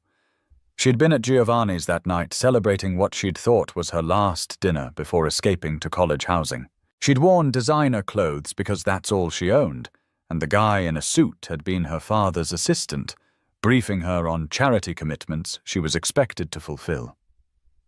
After Sophie went to bed, Daniel approached the subject with the directness that Kate had come to expect from him. "Want to tell me about Giovanni's?" Kate's carefully prepared explanations crumbled under the weight of his steady gaze. "I can explain. I'm sure you can. You've been explaining a lot of things lately. Mysterious college programs that pay for truck repairs, student discounts that cover grocery bills, family friends who can solve any problem with a phone call." The accumulated weight of her deceptions hung in the air between them. Kate realized that Daniel had been cataloguing inconsistencies for weeks, probably hoping for a reasonable explanation that would make sense of the gaps in her story. "It's complicated," she said weakly. "Try me. I'm pretty good with complicated." But before Kate could begin to untangle the web of half-truths she'd created, her phone rang with her father's personal number. The ringtone she'd never changed, a classical piece that marked it immediately as different from any call a college student might receive. Kate declined the call quickly, but not before Daniel noticed the name on the screen, William Harrison. Harrison, Daniel repeated slowly. As in Harrison Industries. The real estate company. Kate felt the last of her defenses crumble. There was no explanation that could make William Harrison's personal phone calls consistent with the identity she'd created. "Daniel, please let me explain. You're his daughter." The words came out flat, emotionless, the tone of someone processing a betrayal too large to fully comprehend. "You're Catherine Harrison, the billionaire's daughter, who was all over the society pages last year." Kate had forgotten about the society coverage of her engagement. That wasn't the speculation about her future marriage to James Morrison Jr. that had filled gossip columns for months. To most people she was invisible, but to someone who paid attention to local news, her face would be recognizable. "Yes," she whispered, unable to maintain the lie any longer. Daniel stared at her for a long moment, and Kate watched as understanding, hurt, and anger cycled through his expression. "You've been lying to me for weeks, living in my house, eating at my table, caring for my daughter, and it's all been some kind of game to you. No, that's not. Do you have any idea what you've done?" Daniel's voice was quiet, but Kate could hear the fury underneath. "Sophie adores you. She's planning a future that includes you. She calls you her big sister, for God's sake. And this whole time you've been playing house with our real life." The accusation hit harder than a physical blow. Kate felt tears burning her eyes as she tried to find words that could bridge the gap between her deception and the genuine love she felt for his family. "My feelings are real. Everything I feel for Sophie, for you, that's not fake. That's the most real thing in my life. How am I supposed to believe that when everything else has been a lie?" Kate didn't have an answer. Every explanation sounded hollow against the weight of his disappointment, the realization that she'd built their relationship on a foundation of deception. "I need you to leave," Daniel said quietly. "Tonight. Please let me talk to Sophie now." The word came out sharp, final. "You've done enough damage. Sophie doesn't need to hear that the person she's come to love has been lying to her from the beginning." Kate felt her world cracking apart with the efficiency of a controlled demolition. In one conversation, she'd lost everything that mattered: Daniel's trust, Sophie's innocent love, the first real home she'd ever known. As she packed her belongings with shaking hands, Kate could hear Sophie's voice from her bedroom, talking to her stuffed rabbit about the planned weekend activities that would never happen. The little girl had no idea that the woman she'd accepted as family was disappearing from her life as suddenly as she'd appeared. Kate left a letter on Sophie's pillow, trying to explain the unexplainable to a 7-year-old who believed in happy endings and forever families. Then she walked out of the Matthews house carrying everything she'd brought and leaving behind everything that mattered. Daniel watched from the window as she loaded her suitcase into a taxi, his expression unreadable. Kate looked back once, hoping for some sign of forgiveness or understanding, but he was already turning away. As the taxi pulled away from the small house that had become her sanctuary, Kate realized that running from her father's world had led her to the one thing she'd never expected to find: a love so complete that losing it felt like losing herself. Now she was homeless again, but this time the loss felt infinitely more devastating than any mansion could compensate for. Kate spent her first night away from the Matthews house in a hotel room that cost more per night than Daniel made in a week. The irony wasn't lost on her. She could afford luxury that most people could only dream of, but she'd never felt more bereft, more completely alone. Her phone buzzed constantly with calls from her father's staff messages that grew increasingly urgent as her continued absence became impossible to explain to his business associates. But Kate ignored them all, lying on Egyptian cotton sheets that felt cold against her skin, staring at the ceiling and remembering the warmth of Sophie's small hand in hers. By morning, she'd made a decision that probably should have required more thought, but felt as natural as breathing. She was going to fight for the family she'd found, even if it meant sacrificing everything else. Kate returned to the Matthews house at noon, when she knew Daniel would be at work and Sophie would be at school. She wasn't ready to face either of them yet, but there were things she needed to collect, conversations that needed to happen, and apologies that couldn't wait any longer. She let herself in with the key Daniel hadn't thought to ask for back, moving through the small rooms that still smelled like home, despite everything that had changed. In the kitchen, Sophie's latest art project was stuck to the refrigerator with magnets, a drawing of 3 figures holding hands in front of a house with an enormous sun overhead. The drawing was labeled in careful 7-year-old handwriting, "My family." 3 figures: a tall one labeled Daddy, a small one labeled Me, and a medium-sized one with yellow hair labeled Kate Mom. Kate stared at the drawing until her vision blurred with tears. This was what she'd destroyed with her deception. Not just her own happiness, but Sophie's innocent faith in the permanence of love, the little girl's belief that families could be built by choice and sustained by care. She was still standing there when Daniel's truck pulled into the driveway 3 hours early. Kate heard his footsteps on the porch, the familiar sound of his key in the lock, and knew that hiding was no longer an option. Daniel stopped in the doorway when he saw her, his expression cycling through surprise, anger, and something that might have been relief before settling on careful neutrality. "You came back." "I never really left," Kate said quietly. "This is where I belong, Daniel, with you and Sophie. I know I lied about who I was, but I never lied about what I feel. Feelings don't erase deception. Sophie's been crying since yesterday. She doesn't understand why you disappeared without saying goodbye.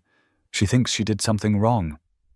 The words hit Kate like physical blows. She'd been so focused on her own pain, her own loss, that she hadn't fully considered the impact on Sophie's tender heart. "Let me talk to her, please. Let me explain." "Explain what?" "That you're the daughter of a billionaire who's been slumming it with the working class, that everything she believed about you was a performance." Kate flinched at the harsh words, but she recognized the hurt underneath Daniel's anger. She'd betrayed his trust in the most fundamental way possible, and no explanation could minimize that damage. "I was never performing," she said steadily. "Every moment I spent with Sophie was real. Every conversation we had, every bedtime story, every homework session. That was me, Daniel. The real me.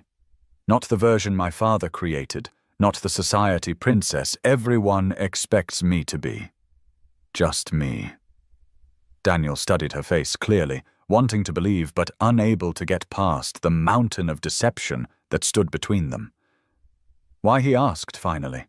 "Why did you come here?" "Why us?" Kate took a shaking breath. This was the moment where honesty mattered more than self-preservation, where the truth had to be complete regardless of the consequences. "Because I was suffocating in my father's world.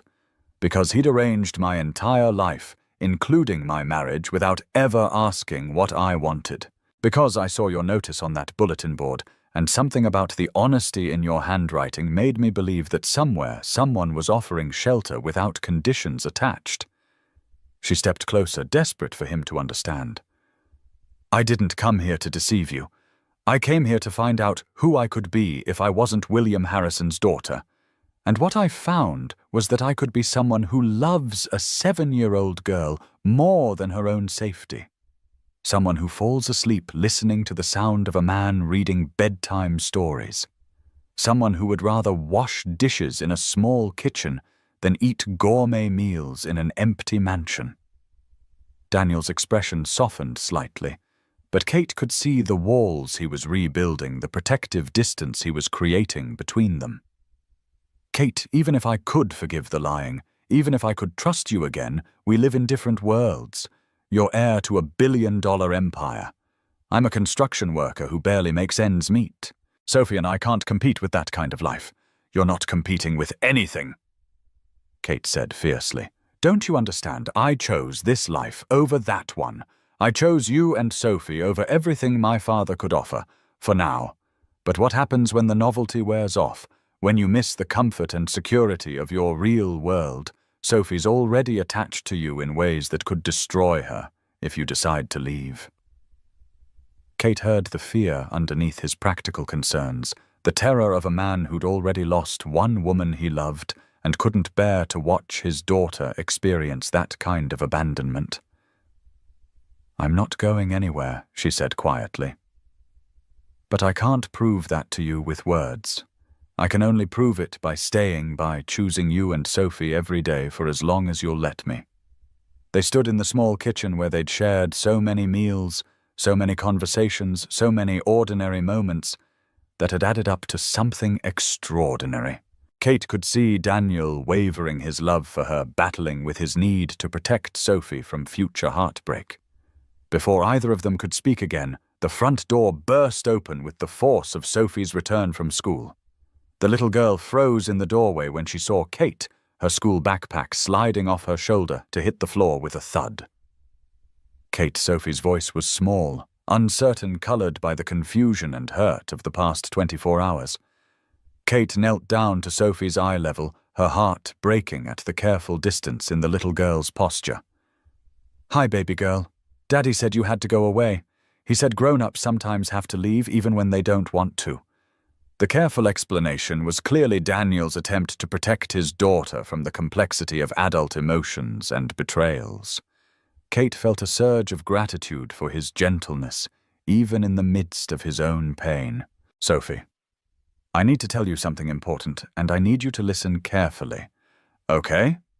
Sophie nodded solemnly, and Kate took a breath that felt like it contained her entire future. "I haven't been completely honest about who I am. My family has a lot more money than I told you about, but everything else, everything that matters, has been true. I love you. I love your daddy. And I love being part of your family more than anything else in the world." Sophie processed this information with the gravity it deserved. "So you're rich like the people on TV? Something like that. But you still like our pancakes better than fancy food." Kate smiled through her tears. "I like everything about this life better than my old life." "Then why did you leave?" The question hung in the air, simple and devastating. Kate glanced at Daniel, who was watching their interaction with an expression she couldn't read. "Because your daddy was hurt that I hadn't told him the truth from the beginning. And he was right to be hurt. I should have been honest with both of you." Sophie considered this with the seriousness she brought to all important matters. Then she walked over to Kate and climbed into her lap, wrapping her small arms around Kate's neck with the fierce affection that had become as necessary as breathing. "I missed you," Sophie whispered against Kate's hair. "I missed you too, sweetheart. So much." Over Sophie's head, Kate met Daniel's eyes, seeing the exact moment when his careful defenses began to crack. Whatever anger he felt toward Kate, whatever questions remained about their future, he couldn't deny the genuine love between his daughter and this woman who'd walked into their lives and changed everything. The sound of Sophie's contented sigh as she settled more firmly in Kate's arms filled the small kitchen with possibility. Sometimes Kate realized the most powerful arguments were the ones that didn't need words at all.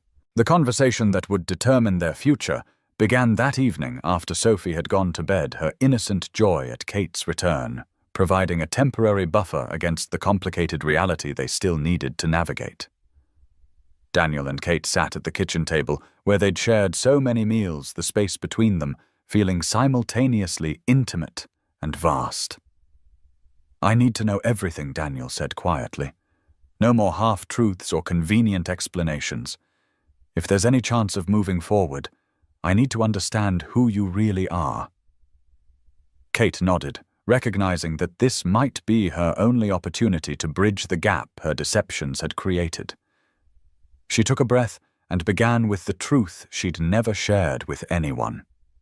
"My name is Catherine Elizabeth Harrison. I'm the only child of William Harrison, who owns Harrison Industries, Harrison Properties, and about 12 other companies I can't keep track of. My mother died when I was 3, and I was raised by a succession of nannies, tutors, and boarding schools while my father built his empire." Daniel listened without interruption, his expression carefully neutral, as Kate painted a picture of a childhood that was privileged in every material way and empty of the emotional connections he'd provided naturally for Sophie.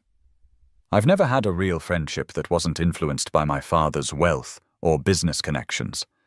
I've never made a decision about my own life that wasn't filtered through the impact it might have on the family company.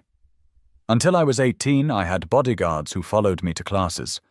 I've never been grocery shopping alone, never taken public transportation, never had a conversation that wasn't monitored by someone on my father's payroll." Kate's voice grew steadier as she continued finding relief in finally sharing the isolation she'd carried for so long. 3 months ago, my father informed me that he'd been negotiating my engagement to James Morrison Jr., the son of his business partner. Not discussing it with me, not asking my opinion, just arranging my marriage like a corporate merger. The wedding was scheduled for this December, with or without my consent. Daniel's expression shifted slightly, understanding beginning to replace suspicion. The world Kate was describing was so foreign to his own experience that he couldn't have imagined it if she hadn't laid it out in such careful detail. That's when I realized that if I didn't leave, I was going to spend the rest of my life being a beautifully dressed puppet in someone else's production. So I walked away from everything. The mansion, the trust funds, the security detail, all of it.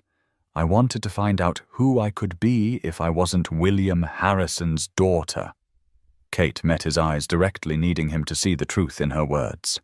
And what I discovered was that I could be someone who loves making pancakes on Saturday morning more than attending charity galas. Someone who would rather read bedtime stories than make small talk at business dinners.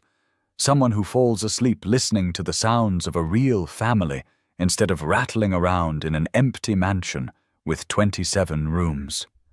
Kate Daniel said softly, and she heard something in his voice that hadn't been there since her deception was revealed. Not forgiveness, not yet, but understanding. I know I handled this badly. I know I should have told you the truth from the beginning. But I was terrified that if you knew who my father was, you'd see me as a charity case or a spoiled rich girl playing at real life. I was terrified that you'd treat me differently, and being treated normally was the only thing I'd ever wanted. Daniel was quiet for a long moment, processing information that challenged everything he'd assumed about her motivations and character. "Your father," he said finally. "He doesn't know where you are." Kate's phone buzzed on the table between them, as if summoned by Daniel's question. William Harrison's name appeared on the screen, along with a text message that made Kate's blood run cold. "Catherine, you have until midnight to return home voluntarily. After that, I'll take steps to collect you myself." Daniel read the message over her shoulder, his expression darkening. "Collect you, like your property. To him, I am property, a very expensive investment that he expects to yield returns in the form of business connections, strategic marriages, and enhanced social standing." The reality of Kate's situation settled over them both, like a weight neither had fully anticipated. This wasn't just about two people working through trust issues in their relationship. This was about a young woman who'd risked everything to claim her own life, and a father who saw her autonomy as theft of his assets. "He'll find me," Kate said quietly. "He has the resources to track down anyone, anywhere. Private investigators, security firms, contacts in every industry. It's not a matter of if, it's when." Daniel studied her face, seeing fear there, but also determination. "What happens when he does? He'll try to force me to return. He'll probably threaten to ruin anyone who's helped me use his influence to make life difficult for people who've shown me kindness." The implication hung heavy in the air between them. By staying here, by fighting for the life she'd built with Daniel and Sophie Kate, was potentially bringing her father's wrath down on the family she was trying to protect. "Maybe you should go back," Daniel said, though the words seemed to pain him. "Maybe fighting him isn't worth the risk to Sophie." Kate reached across the table and took his hands, noting the calluses earned through years of honest work, the strength that came from building things rather than tearing them down. "Daniel, in 20 years of life, I've never fought for anything that mattered. I've accepted every decision made for me, every plan arranged without my input, every future designed around other people's priorities. But I'm not accepting this." Her voice grew stronger, more certain. "I'm fighting for Sophie's bedtime stories and your terrible singing while you cook. I'm fighting for Saturday morning pancakes and homework help and the right to be part of a family that sees me as Kate instead of Catherine Harrison. I'm fighting for the first love I've ever felt with a man who judges me by my character rather than my bank account." Daniel's grip on her hands tightened. "Kate, I don't know if I can protect you from that kind of power, that kind of wealth. I'm not asking you to protect me from my father.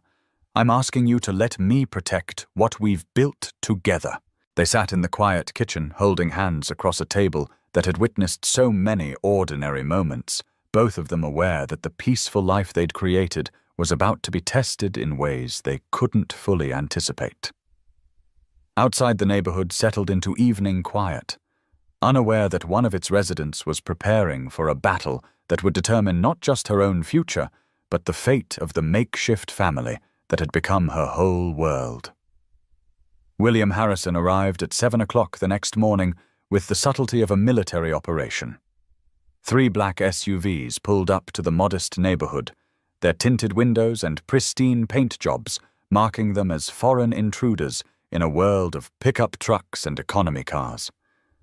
Kate woke to the sound of car doors slamming and immediately knew her grace period was over. She'd spent the night in her small upstairs room, having convinced Daniel to let her stay one more night while they figured out how to handle the inevitable confrontation with her father. From her window, Kate watched William Harrison emerge from the lead vehicle like a general surveying conquered territory. At 55, he commanded attention without effort, his silver hair perfectly styled despite the early hour, his charcoal suit unmarked by wrinkles or uncertainty. Behind him followed 2 men in matching dark suits who were clearly security rather than business associates. Neighbors emerged from their houses to stare at the spectacle. Mrs. Chen from next door held her coffee mug with both hands, watching the proceedings with the fascination of someone witnessing an event that would fuel neighborhood conversations for months. Children on their way to school slowed their walking to gawk at the luxury vehicles that looked like movie props in their ordinary neighborhood. Downstairs, Kate heard Sophie's voice raised in excitement.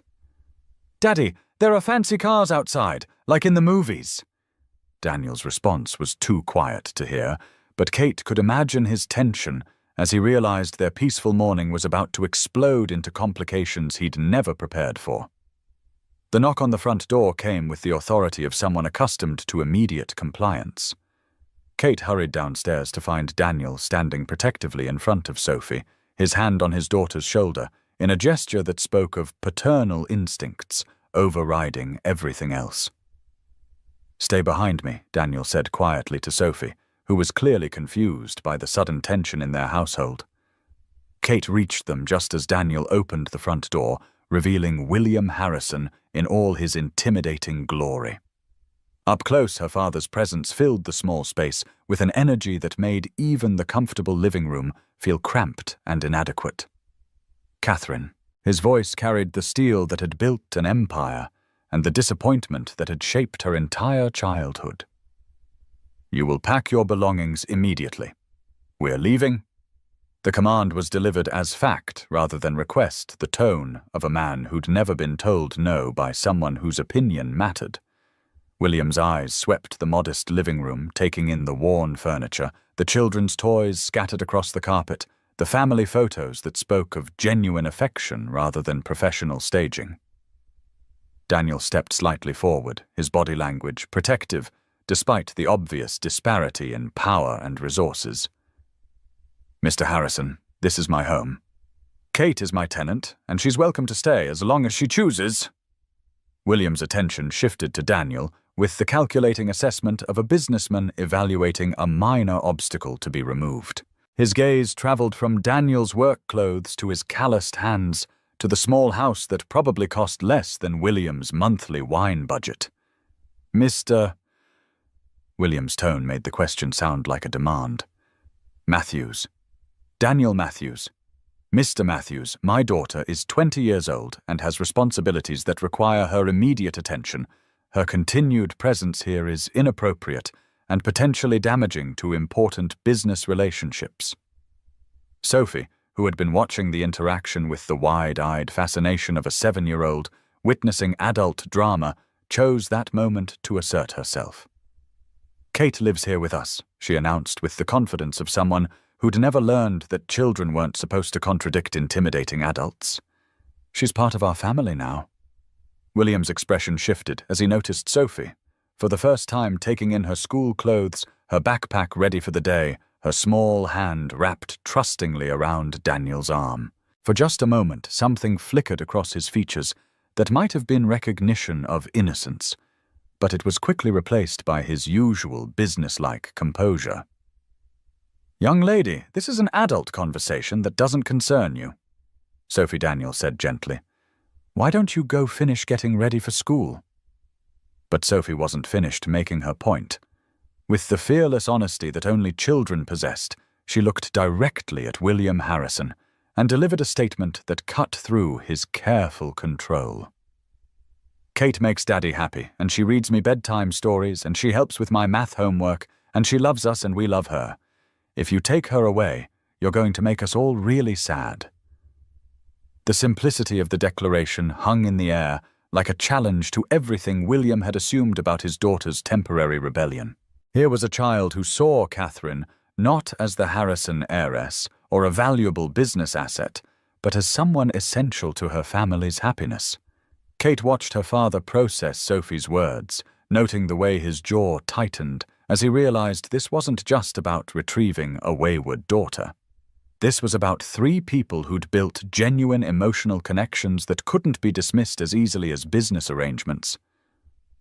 "Catherine, you're coming home," William repeated, but some of the absolute certainty had gone out of his voice. "No, Dad. I'm not." Kate stepped closer to Daniel and Sophie, physically aligning herself with the family she'd chosen. "This is my home now. These are the people I love, and they love me. Not because of who my father is or what our family name represents, but because of who I am when I'm with them." William stared at his daughter, as if seeing her clearly for the first time in years. The Catherine he'd shaped and controlled would never have defied him so directly, would never have chosen a construction worker's modest home over the luxury and security he provided. "You're throwing your life away," he said, but the words lacked their usual commanding force. "These people can't give you the life you deserve, the opportunities you were born for." Daniel's voice was quiet but steady when he responded. "Mr. Harrison, with respect, maybe your daughter knows better than anyone what kind of life she deserves." The two men stared at each other across a gulf of experience and understanding that seemed impossible to bridge. William, who'd built his empire through calculation and control, facing Daniel, who'd built his family through love and sacrifice. In the space between them stood Kate, no longer the obedient daughter or the rebellious heiress, but a woman who'd finally found the courage to fight for her own happiness. The tension in Daniel's small living room was so thick it seemed to have physical weight. William Harrison stood near the front door like an uninvited storm system, his presence making everything else appear smaller, shabbier, inadequate. His security detail remained outside, but their watchful silhouettes were visible through the windows, adding an element of threat to what should have been a family conversation. Kate positioned herself deliberately between her father and the life she'd built. Her hands trembling slightly, but her voice steady. "Dad, I need you to understand something. I didn't leave home to hurt you or embarrass the family. I left because I was disappearing." William's expression remained carefully controlled, but Kate caught the flicker of confusion in his eyes. In his world, children who had everything handed to them didn't disappear. They expressed gratitude through compliance and loyalty through obedience. "You had everything," William said, his tone carrying the bewilderment of a man who'd never questioned whether everything money could buy was actually enough. Security, education, opportunities that most people can only dream of. A future planned and provided for before you were old enough to understand what you were being given. Sophie, who had been quietly observing this exchange with the intense focus she normally reserved for her favorite television shows, chose that moment to offer her perspective with devastating innocence. But she was lonely. Sophie announced, her small voice carrying through the room with surprising clarity. "Kate told me that rich people's houses are really big, but really quiet, and that nobody there knew her favorite color, or asked about her dreams, or cared if she was sad." The words hit William like a physical blow. Kate watched her father's composed mask slip for just a moment, revealing something that looked almost like pain before his business demeanor reasserted itself. Sophie Daniel said, gently recognizing that his daughter was innocently walking into emotional territory that adults were struggling to navigate. "It's okay, Daddy," Sophie said with 7-year-old wisdom. "I think Kate's dad just forgot that love is more important than fancy things. Sometimes grown-ups forget really important stuff." Kate felt tears burning her eyes at Sophie's simple summary of the complex dynamics that had shaped her entire life. This little girl who'd never known material wealth, but had been rich in affection from birth, understood something that had taken Kate 20 years to recognize. William stared at Sophie as if she were speaking a foreign language. In his experience, children were seen and not heard, educated by professionals, and raised by staff members who understood their place in the hierarchy. The idea of a 7-year-old offering philosophical insights about love and family was completely outside his frame of reference. Young Lady William began his tone, carrying the authority he used with business subordinates. "You don't understand the complexities of adult responsibilities. I understand that Kate cries sometimes when she thinks nobody's watching. Sophie replied with the devastating honesty that only children possessed. And I understand that she's not crying because she misses fancy things. She cries because she's scared you're going to make her leave us. The silence that followed Sophie's words was complete. Kate saw her father processing this information, recognizing perhaps for the first time that his daughter's departure hadn't been a childish tantrum, but a desperate escape from emotional suffocation. Daniel stepped slightly closer to Kate, his presence supportive without being possessive. "Mr. Harrison, your daughter has been part of our family for 2 months. I've watched her help Sophie with homework, cook dinner after spending all day at classes, worry about our grocery budget because she wanted to contribute rather than take advantage. She's not playing at being normal. This is who she really is when she's free to choose." William's attention shifted to Daniel with the sharp focus he normally reserved for business negotiations.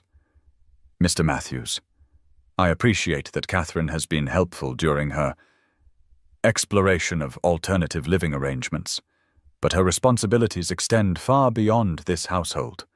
She has commitments, obligations, a future that requires her presence and participation." Whose commitments, Kate asked, her voice stronger than it had been since her father arrived. "Whose obligations?" "Because I don't remember agreeing to any of them." William's jaw tightened. "Catherine, you are 20 years old and the heir to a business empire that employs thousands of people. Your marriage to James Morrison, Jr.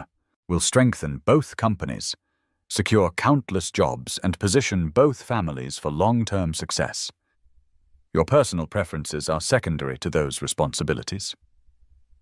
Kate felt the familiar weight of duty and expectation pressing down on her, the same pressure that had shaped every decision of her life. But now, standing in Daniel's living room, with Sophie's small hand slipping trustingly into hers, the weight felt different, not inevitable, but optional, not destiny, but choice. "I never asked to inherit an empire," Kate said quietly. "I never agreed to marry James Morrison, Jr. I never consented to having my entire life planned around other people's business interests. And I'm not agreeing to any of it now." William stared at his daughter as if she'd announced her intention to become a circus performer. "Catherine, you're being childish. This rebellion will pass, and when it does, you'll realize what you've thrown away for a few months of playing house." Daniel's voice was carefully controlled when he responded, but Kate could hear the steel underneath. "Mr. Harrison, with all due respect, your daughter isn't playing anything. She's building a real life with real people who care about her happiness more than her usefulness." The two men faced each other across a gap that represented more than just different economic circumstances. William saw Daniel as an obstacle to be removed, a temporary distraction from his daughter's proper destiny. Daniel saw William as a man who'd never learned to value the things that actually mattered. "Mr. Matthews." William said, his tone shifting to the calculated politeness he used when closing difficult deals. "I think you and I should discuss this situation privately. Perhaps you'd be willing to consider compensation for the inconvenience my daughter has caused, along with assurances that your family's future needs will be adequately provided for." The offer hung in the air like a landmine. Kate felt her breath catch, suddenly terrified that her father's money might accomplish what his authority couldn't. Daniel had been struggling financially for months, working double shifts to keep his family afloat, making sacrifices that love couldn't quite cover. But Daniel's response came without hesitation, his voice carrying a dignity that no amount of money could buy or sell. "Mr. Harrison, your daughter isn't an inconvenience. She's family, and families aren't for sale." Kate's vision blurred with tears at the simple declaration. In her father's world, everything was for sale if you offered enough money. Loyalty, influence, even love could be purchased if you understood the right price point. But here in this small house where every dollar was carefully budgeted and every decision weighed against practical necessity, Daniel had just declared that some things were simply not available at any price. William stared at Daniel with the bewilderment of a man whose primary tool for solving problems had just been declared useless. For perhaps the first time in his adult life, money wasn't the answer to a challenge he faced.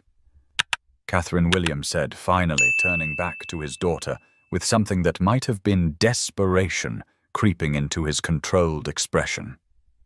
These people can't protect you. They can't provide for you. They can't give you the life you were born to live. Kate looked around the small living room, where she'd found more happiness in 2 months than she'd experienced in 20 years of luxury and privilege. Sophie's art projects covered the refrigerator. Daniel's work boots sat by the front door, and family photos told the story of love that had survived loss and hardship, and grown stronger for the testing. "Dad," she said softly, "this is the life I was born to live. It just took me 20 years to find it." The words settled over the room like a benediction, marking the end of one chapter and the beginning of another that none of them could have anticipated when William Harrison's convoy first appeared in their quiet neighborhood. For 3 days after William Harrison's departure, the Matthews house felt like it was holding its breath. Kate had taken a room at a nearby hotel, giving Daniel space to process everything that had been revealed while maintaining enough distance to avoid forcing any decisions before they were ready to be made. The separation was agony for everyone involved. Sophie asked about Kate constantly, her questions growing more confused and heartbroken each time Daniel had to explain that sometimes grown-ups needed time to figure things out. Daniel threw himself into overtime work, but Kate could see the exhaustion in his eyes when they passed each other in the neighborhood grocery store, their brief encounters polite and careful and utterly devastating. Kate spent her days walking around the college campus where this entire journey had begun, trying to reconcile the young woman who'd been desperate enough to answer a stranger's room rental notice with the person she'd become in Daniel's small house. Her father called twice daily, offering increasingly elaborate bribes and threats in equal measure, but his words felt like they were coming from another planet. On Thursday evening, Kate received a call that changed everything. Kate, Sophie's small voice came through the phone like a lifeline. "Daddy said I could call you because I missed you too much." Kate's heart clenched at the careful way Sophie pronounced each word clearly, delivering a message she'd practiced. In the background, she could hear Daniel's quiet voice offering gentle corrections and encouragement. "I miss you too, baby girl. So much. Are you coming home soon?" Daddy made pancakes this morning, but they weren't the right shape, and nobody laughed at his singing, and the kitchen felt too quiet. Kate closed her eyes, picturing the small kitchen that had become the center of her world, imagining Daniel trying to maintain their family routines while dealing with his own confusion and hurt. "Can I talk to your dad for a minute? He's right here. He misses you too, but he tries to pretend he doesn't. Adults are weird sometimes." Daniel's voice came through the line, rough with emotions he was clearly trying to control. "Kate. Hi." The simple greeting carried the weight of everything they'd shared and everything they stood to lose. Kate could hear Daniel's careful breathing, the same rhythm he used when he was thinking through a complex problem at work. "Sophie asked if she could invite you to dinner tomorrow night," Daniel said carefully. It's been hard for her not understanding why you're not here anymore." "And what do you want?" Kate asked, needing to know if this invitation came from paternal duty or something deeper. Daniel was quiet for a long moment. "I want to try to figure this out. For all of us. Can you come by around 6? I'll be there." Friday arrived with the weight of a day that could determine everything or resolve nothing. Kate spent an hour deciding what to wear, finally settling on jeans and a simple sweater that belonged to her old life but felt appropriate for the conversation that lay ahead. She knocked on the front door of the house that had been her home for 2 months, her heart hammering as footsteps approached from inside. Daniel opened the door, and Kate's breath caught at how tired he looked. His usually bright eyes were shadowed with exhaustion, his shoulders carrying tension that spoke of sleepless nights and difficult decisions. "Hi," she said softly. "Hi yourself." Before either of them could say more, Sophie appeared behind her father like a small rocket, launching herself into Kate's arms with the enthusiasm of someone who'd been waiting days for this reunion. "You came back, I knew you would. Daddy said maybe you wouldn't want to, but I knew you loved us too much to stay away forever." Kate held Sophie tightly, breathing in the scent of her strawberry shampoo and the innocence that made everything else seem solvable. Over Sophie's head, her eyes met Daniel's, and she saw something there that looked like hope struggling against caution. Dinner was a careful dance around the topics that mattered most. Sophie chatted about school, her friends, a book she'd been reading about a girl who talked to horses. Daniel asked polite questions about Kate's week, her classes, the hotel where she'd been staying. But underneath the surface conversation, Kate could feel the real discussion waiting to happen. After Sophie went to bed, having extracted promises that Kate would still be there in the morning, Daniel and Kate found themselves back at the kitchen table, where so many important conversations had taken place. "I've been thinking," Daniel began, his hands wrapped around a coffee mug for warmth and comfort, "about what you said about fighting for this family, about choosing us over everything else your father could offer." Kate waited, afraid that interrupting might break whatever fragile thread was connecting them in this moment. "I was angry," Daniel continued, "not just about the lying, but about feeling like a fool, like I'd been naive to think that someone like you could really want someone like me." "Daniel, let me finish," he said gently. "I was scared, too. Scared that when the novelty wore off, when real life got hard or boring or frustrating, you'd remember what you could have instead and decide we weren't worth the sacrifice." Kate felt tears burning her eyes at the honesty in his words, the vulnerability he was offering despite everything that had gone wrong between them. "But Sophie helped me understand something," Daniel said, his voice growing stronger. "She asked me why I was mad at you for having rich parents when I wasn't mad at her for having a mum who died. She said that people can't help what families they're born into, but they can help what families they choose." The wisdom of a 7-year-old, delivered through her father's careful words, hit Kate with overwhelming force. Sophie had seen past the complexity of adult emotions to the simple truth underneath. Family was about choice, not circumstances. "I made mistakes," Kate said, her voice thick with emotion. "I should have told you the truth from the beginning. I should have trusted you to see past my father's money to who I really am, and I should have trusted what I saw in your actions instead of doubting your motives when I learned about your background," Daniel replied. "Kate, in the 2 months you lived here, you showed me and Sophie more genuine care than most people experience in a lifetime. That doesn't become fake just because your last name is Harrison." They reached for each other across the table simultaneously, their hands meeting in the middle, with the relief of people who'd been underwater too long finally breaking the surface. "I love you, Kate," said the words, tumbling out with all the honesty she'd been holding back. "I love Sophie like she was my own daughter. I love the man you are when you read bedtime stories in funny voices. I love the way you make pancakes that are never quite round and sing songs that are never quite on key. I love this life we built together, and I'm willing to fight anyone, including my father, to keep it."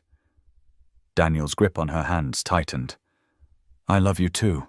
I love the way you help Sophie with math homework without making her feel stupid.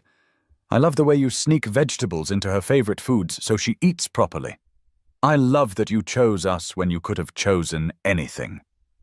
They leaned across the small table and kissed, tentative at first, and then with the desperate relief of people who'd thought they'd lost everything and discovered they still had what mattered most. When they broke apart, both were crying and laughing simultaneously, overwhelmed by the possibility that love really could be stronger than the obstacles arrayed against it. "So what happens now?" Daniel asked. "Your father isn't going to give up." Kate thought about the constant phone calls, the threats and bribes, the pressure that would continue until she either returned home or found a way to permanently establish her independence. "Now I fight for us properly," she said, No more hiding, no more half-truths. I'm going to tell my father that I'm choosing this life permanently, and I'm going to make sure he understands that no amount of money or influence is going to change that decision." Daniel studied her face, seeing determination there, alongside the love that had never wavered despite everything they'd been through. "Are you sure? Once you do that, there's probably no going back." Kate smiled, thinking of Sophie asleep upstairs, trusting that the adults in her life would figure out how to keep their family together. Daniel. I've never been more sure of anything in my life. 6 weeks later, Kate Harrison legally became Kate Matthews in a ceremony that her father attended with the resigned acceptance of a man who'd finally recognized defeat. The wedding took place in Daniel and Kate's backyard, decorated with flowers from Mrs. Chen's garden, and filled with neighbors who'd watched their love story unfold with the invested interest of people who'd chosen to become family. Sophie served as maid of honor, wearing a lavender dress she'd picked out herself and carrying a bouquet of wildflowers that she'd insisted looked more magical than the expensive arrangements Kate's former life would have required. During the ceremony, Sophie stood between Kate and Daniel, her small hands holding theirs as if physically binding them together into the family unit she'd believed in from the beginning. William Harrison sat in the front row beside Mike Rodriguez and other construction workers who'd become Daniel's chosen family over the years. The billionaire real estate developer looked slightly stunned to find himself at a backyard wedding where the decorations cost less than his typical lunch, but Kate caught him wiping away tears when Sophie declared that this was the best family day ever. The transformation in their relationship hadn't happened overnight. After Kate's firm refusal to return to her former life, William had tried several more approaches ranging from legal threats to financial incentives to elaborate guilt trips about her abandoned responsibilities. But Sophie's innocent questions about why grandparents couldn't just be happy that their children were happy had eventually worn down his resistance. Dad, Kate had said during one of their increasingly civil phone conversations, "You spent 20 years trying to build a life you thought I should want. What if instead you tried to understand the life I actually do want?" The process of understanding had been slow and sometimes painful, but William had gradually recognized that his daughter's rebellion wasn't temporary or superficial.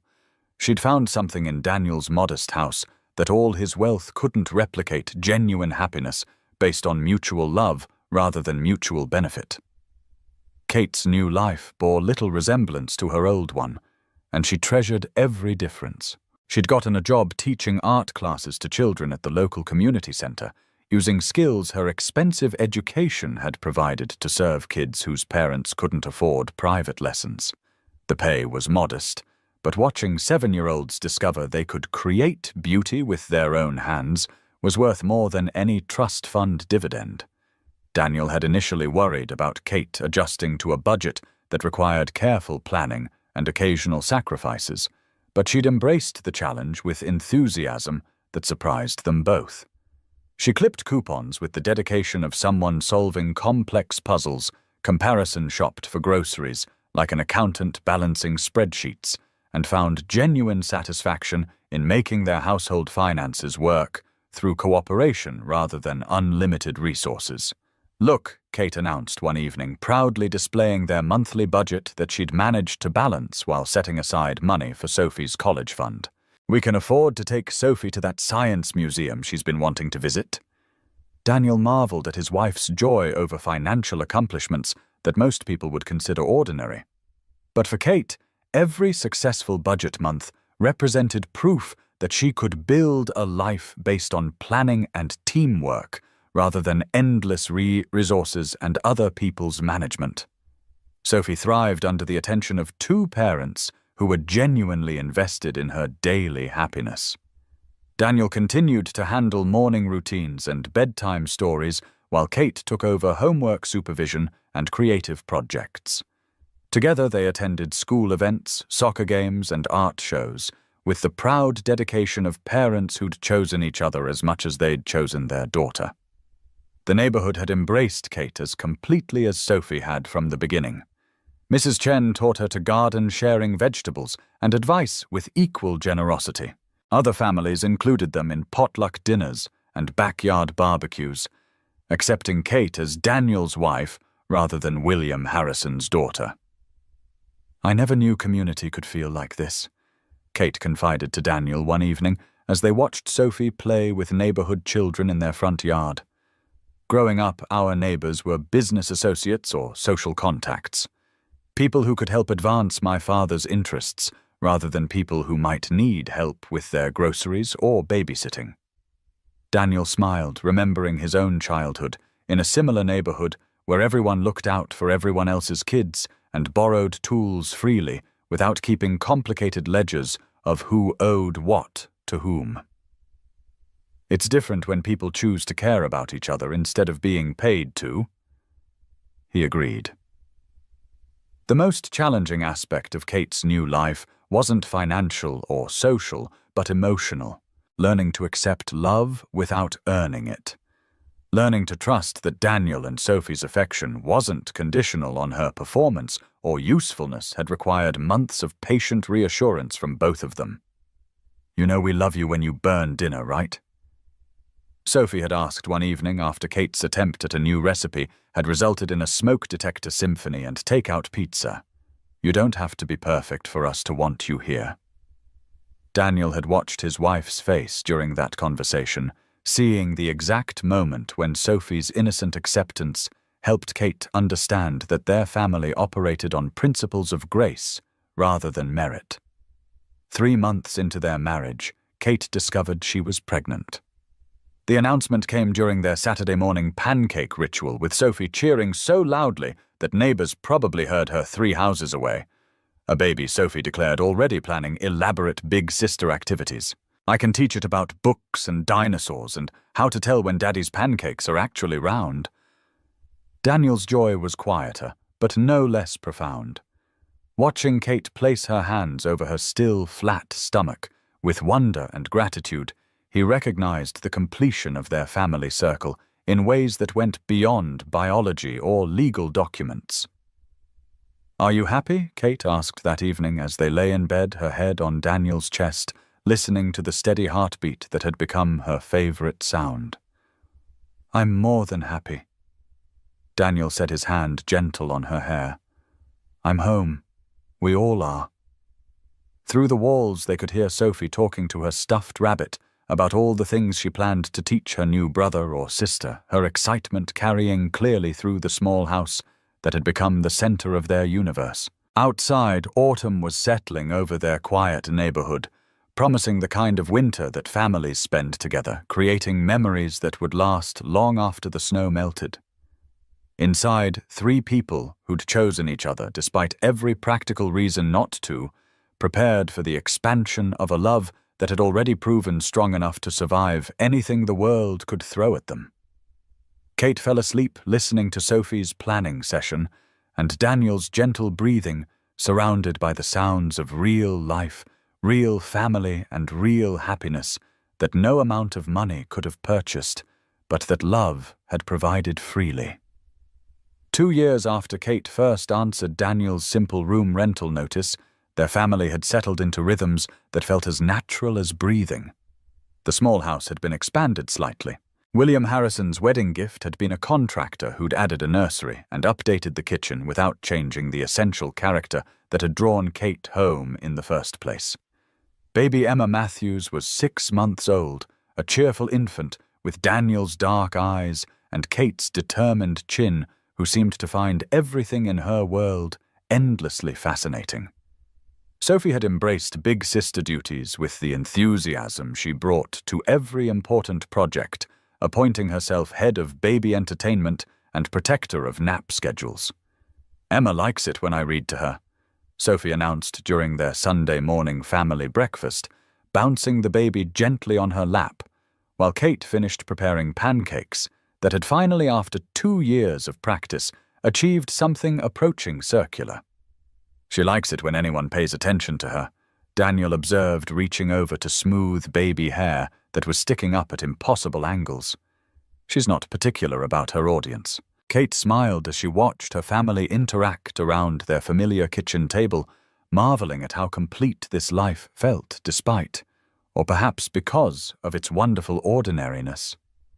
Emma babbled contentedly while Sophie provided running commentary on everything from the weather to her plans for teaching the baby to appreciate dinosaur documentaries. The neighborhood had expanded its embrace to include Emma with the same generosity they'd shown Kate. Mrs. Chen brought baby clothes her own grandchildren had outgrown, other families offered babysitting exchanges, and Sophie's friends treated Emma like a community mascot who belonged to everyone.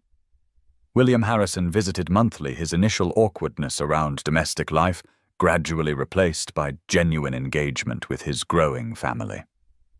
He'd learned to hold Emma properly, to listen to Sophie's elaborate storytelling with appropriate attention, and to appreciate Kate's happiness even when he couldn't entirely understand her choices. "She's getting big," William observed during his latest visit, watching Emma attempt to grab everything within reach with the determined focus of someone convinced the world was designed for her entertainment.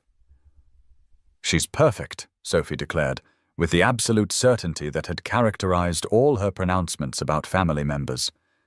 "And when she's older, I'm going to teach her about books and art and how to make Daddy laugh when he's tired from work." Kate exchanged glances with Daniel over Sophie's head, both of them recognizing their daughter's generous spirit in her plans for her baby sister's education. Sophie had never shown an ounce of jealousy about sharing attention with Emma approaching big sister responsibilities with the same loving dedication she'd brought to accepting Kate into their family. "What about you, Dad?" Kate asked William, genuinely curious about his perspective on their expanding household. "Any thoughts on grandparent duties?" William considered the question seriously, watching Emma wave her small fists with the focused intensity she brought to all activities. "I was thinking about teaching her about business when she's older. Leadership principles, financial literacy, strategic thinking." Or, Sophie interjected helpfully, "You could teach her about hugs and bedtime stories and how to make people feel better when they're sad. That's more important than business stuff." William's expression softened as he looked at his older granddaughter, recognizing wisdom that his own business education had never provided. "You're absolutely right, Sophie. Those things are much more important." The transformation in William's priorities had been gradual but profound. Watching Kate's genuine happiness in her modest life had forced him to question assumptions he'd never examined. Sophie's innocent observations about love being more valuable than money had challenged worldviews he'd spent decades building. "I never thanked you properly," William said to Daniel that afternoon as they worked together in the backyard garden that Kate had started the previous spring. "For seeing what I missed in my daughter, for giving her the family she needed." Daniel paused in his weeding, studying his father-in-law with the careful attention he gave all important conversations. "She gave us just as much as we gave her. More probably. Sophie and I were barely surviving when Kate showed up. She didn't just join our family, she completed it." William nodded slowly, understanding finally that his daughter's choice hadn't been about rejecting her upbringing, but about finding the missing pieces of herself that wealth couldn't provide. That evening, as the extended family gathered for dinner around the table that had witnessed so many important conversations, Kate felt overwhelmed by gratitude for the journey that had brought them all together. Sophie chatted about her upcoming school science fair, while Emma contributed baby babbles from her high chair. Daniel and William discussed landscaping projects with the easy familiarity of men who'd learned to respect each other despite their vastly different backgrounds. "I have an announcement," Kate said, when the dinner conversation hit a natural pause. All attention turned to her, and Kate felt her heart expand with love for these faces that had become her whole world. "I got accepted into the graduate program for art therapy. Part-time so I can keep working with kids at the community center and still be home for family dinners and bedtime stories." Sophie's cheer was immediate and enthusiastic. That's so cool. You can help even more kids who are sad or scared or confused. Daniel's smile was proud and unsurprised. You'll be amazing at it. You already are amazing at it. William's expression held admiration, mixed with something that might have been regret for all the years he'd discouraged his daughter's artistic interests in favor of more practical pursuits. Congratulations, Catherine. Your mother would be very proud. It was the first time in years that William had mentioned Kate's mother without it being tied to family obligations or disappointed expectations. Kate felt tears threaten at the simple acknowledgement that her choices might honor her mother's memory rather than dishonor her father's plans. After dinner, as they cleaned up together with the easy efficiency of long practice, Kate found herself reflecting on the path that had led from a desperate room rental notice to this kitchen filled with love and laughter and the promise of continuing growth. Any regrets? Daniel asked quietly, noting her contemplative mood as they finished the dishes.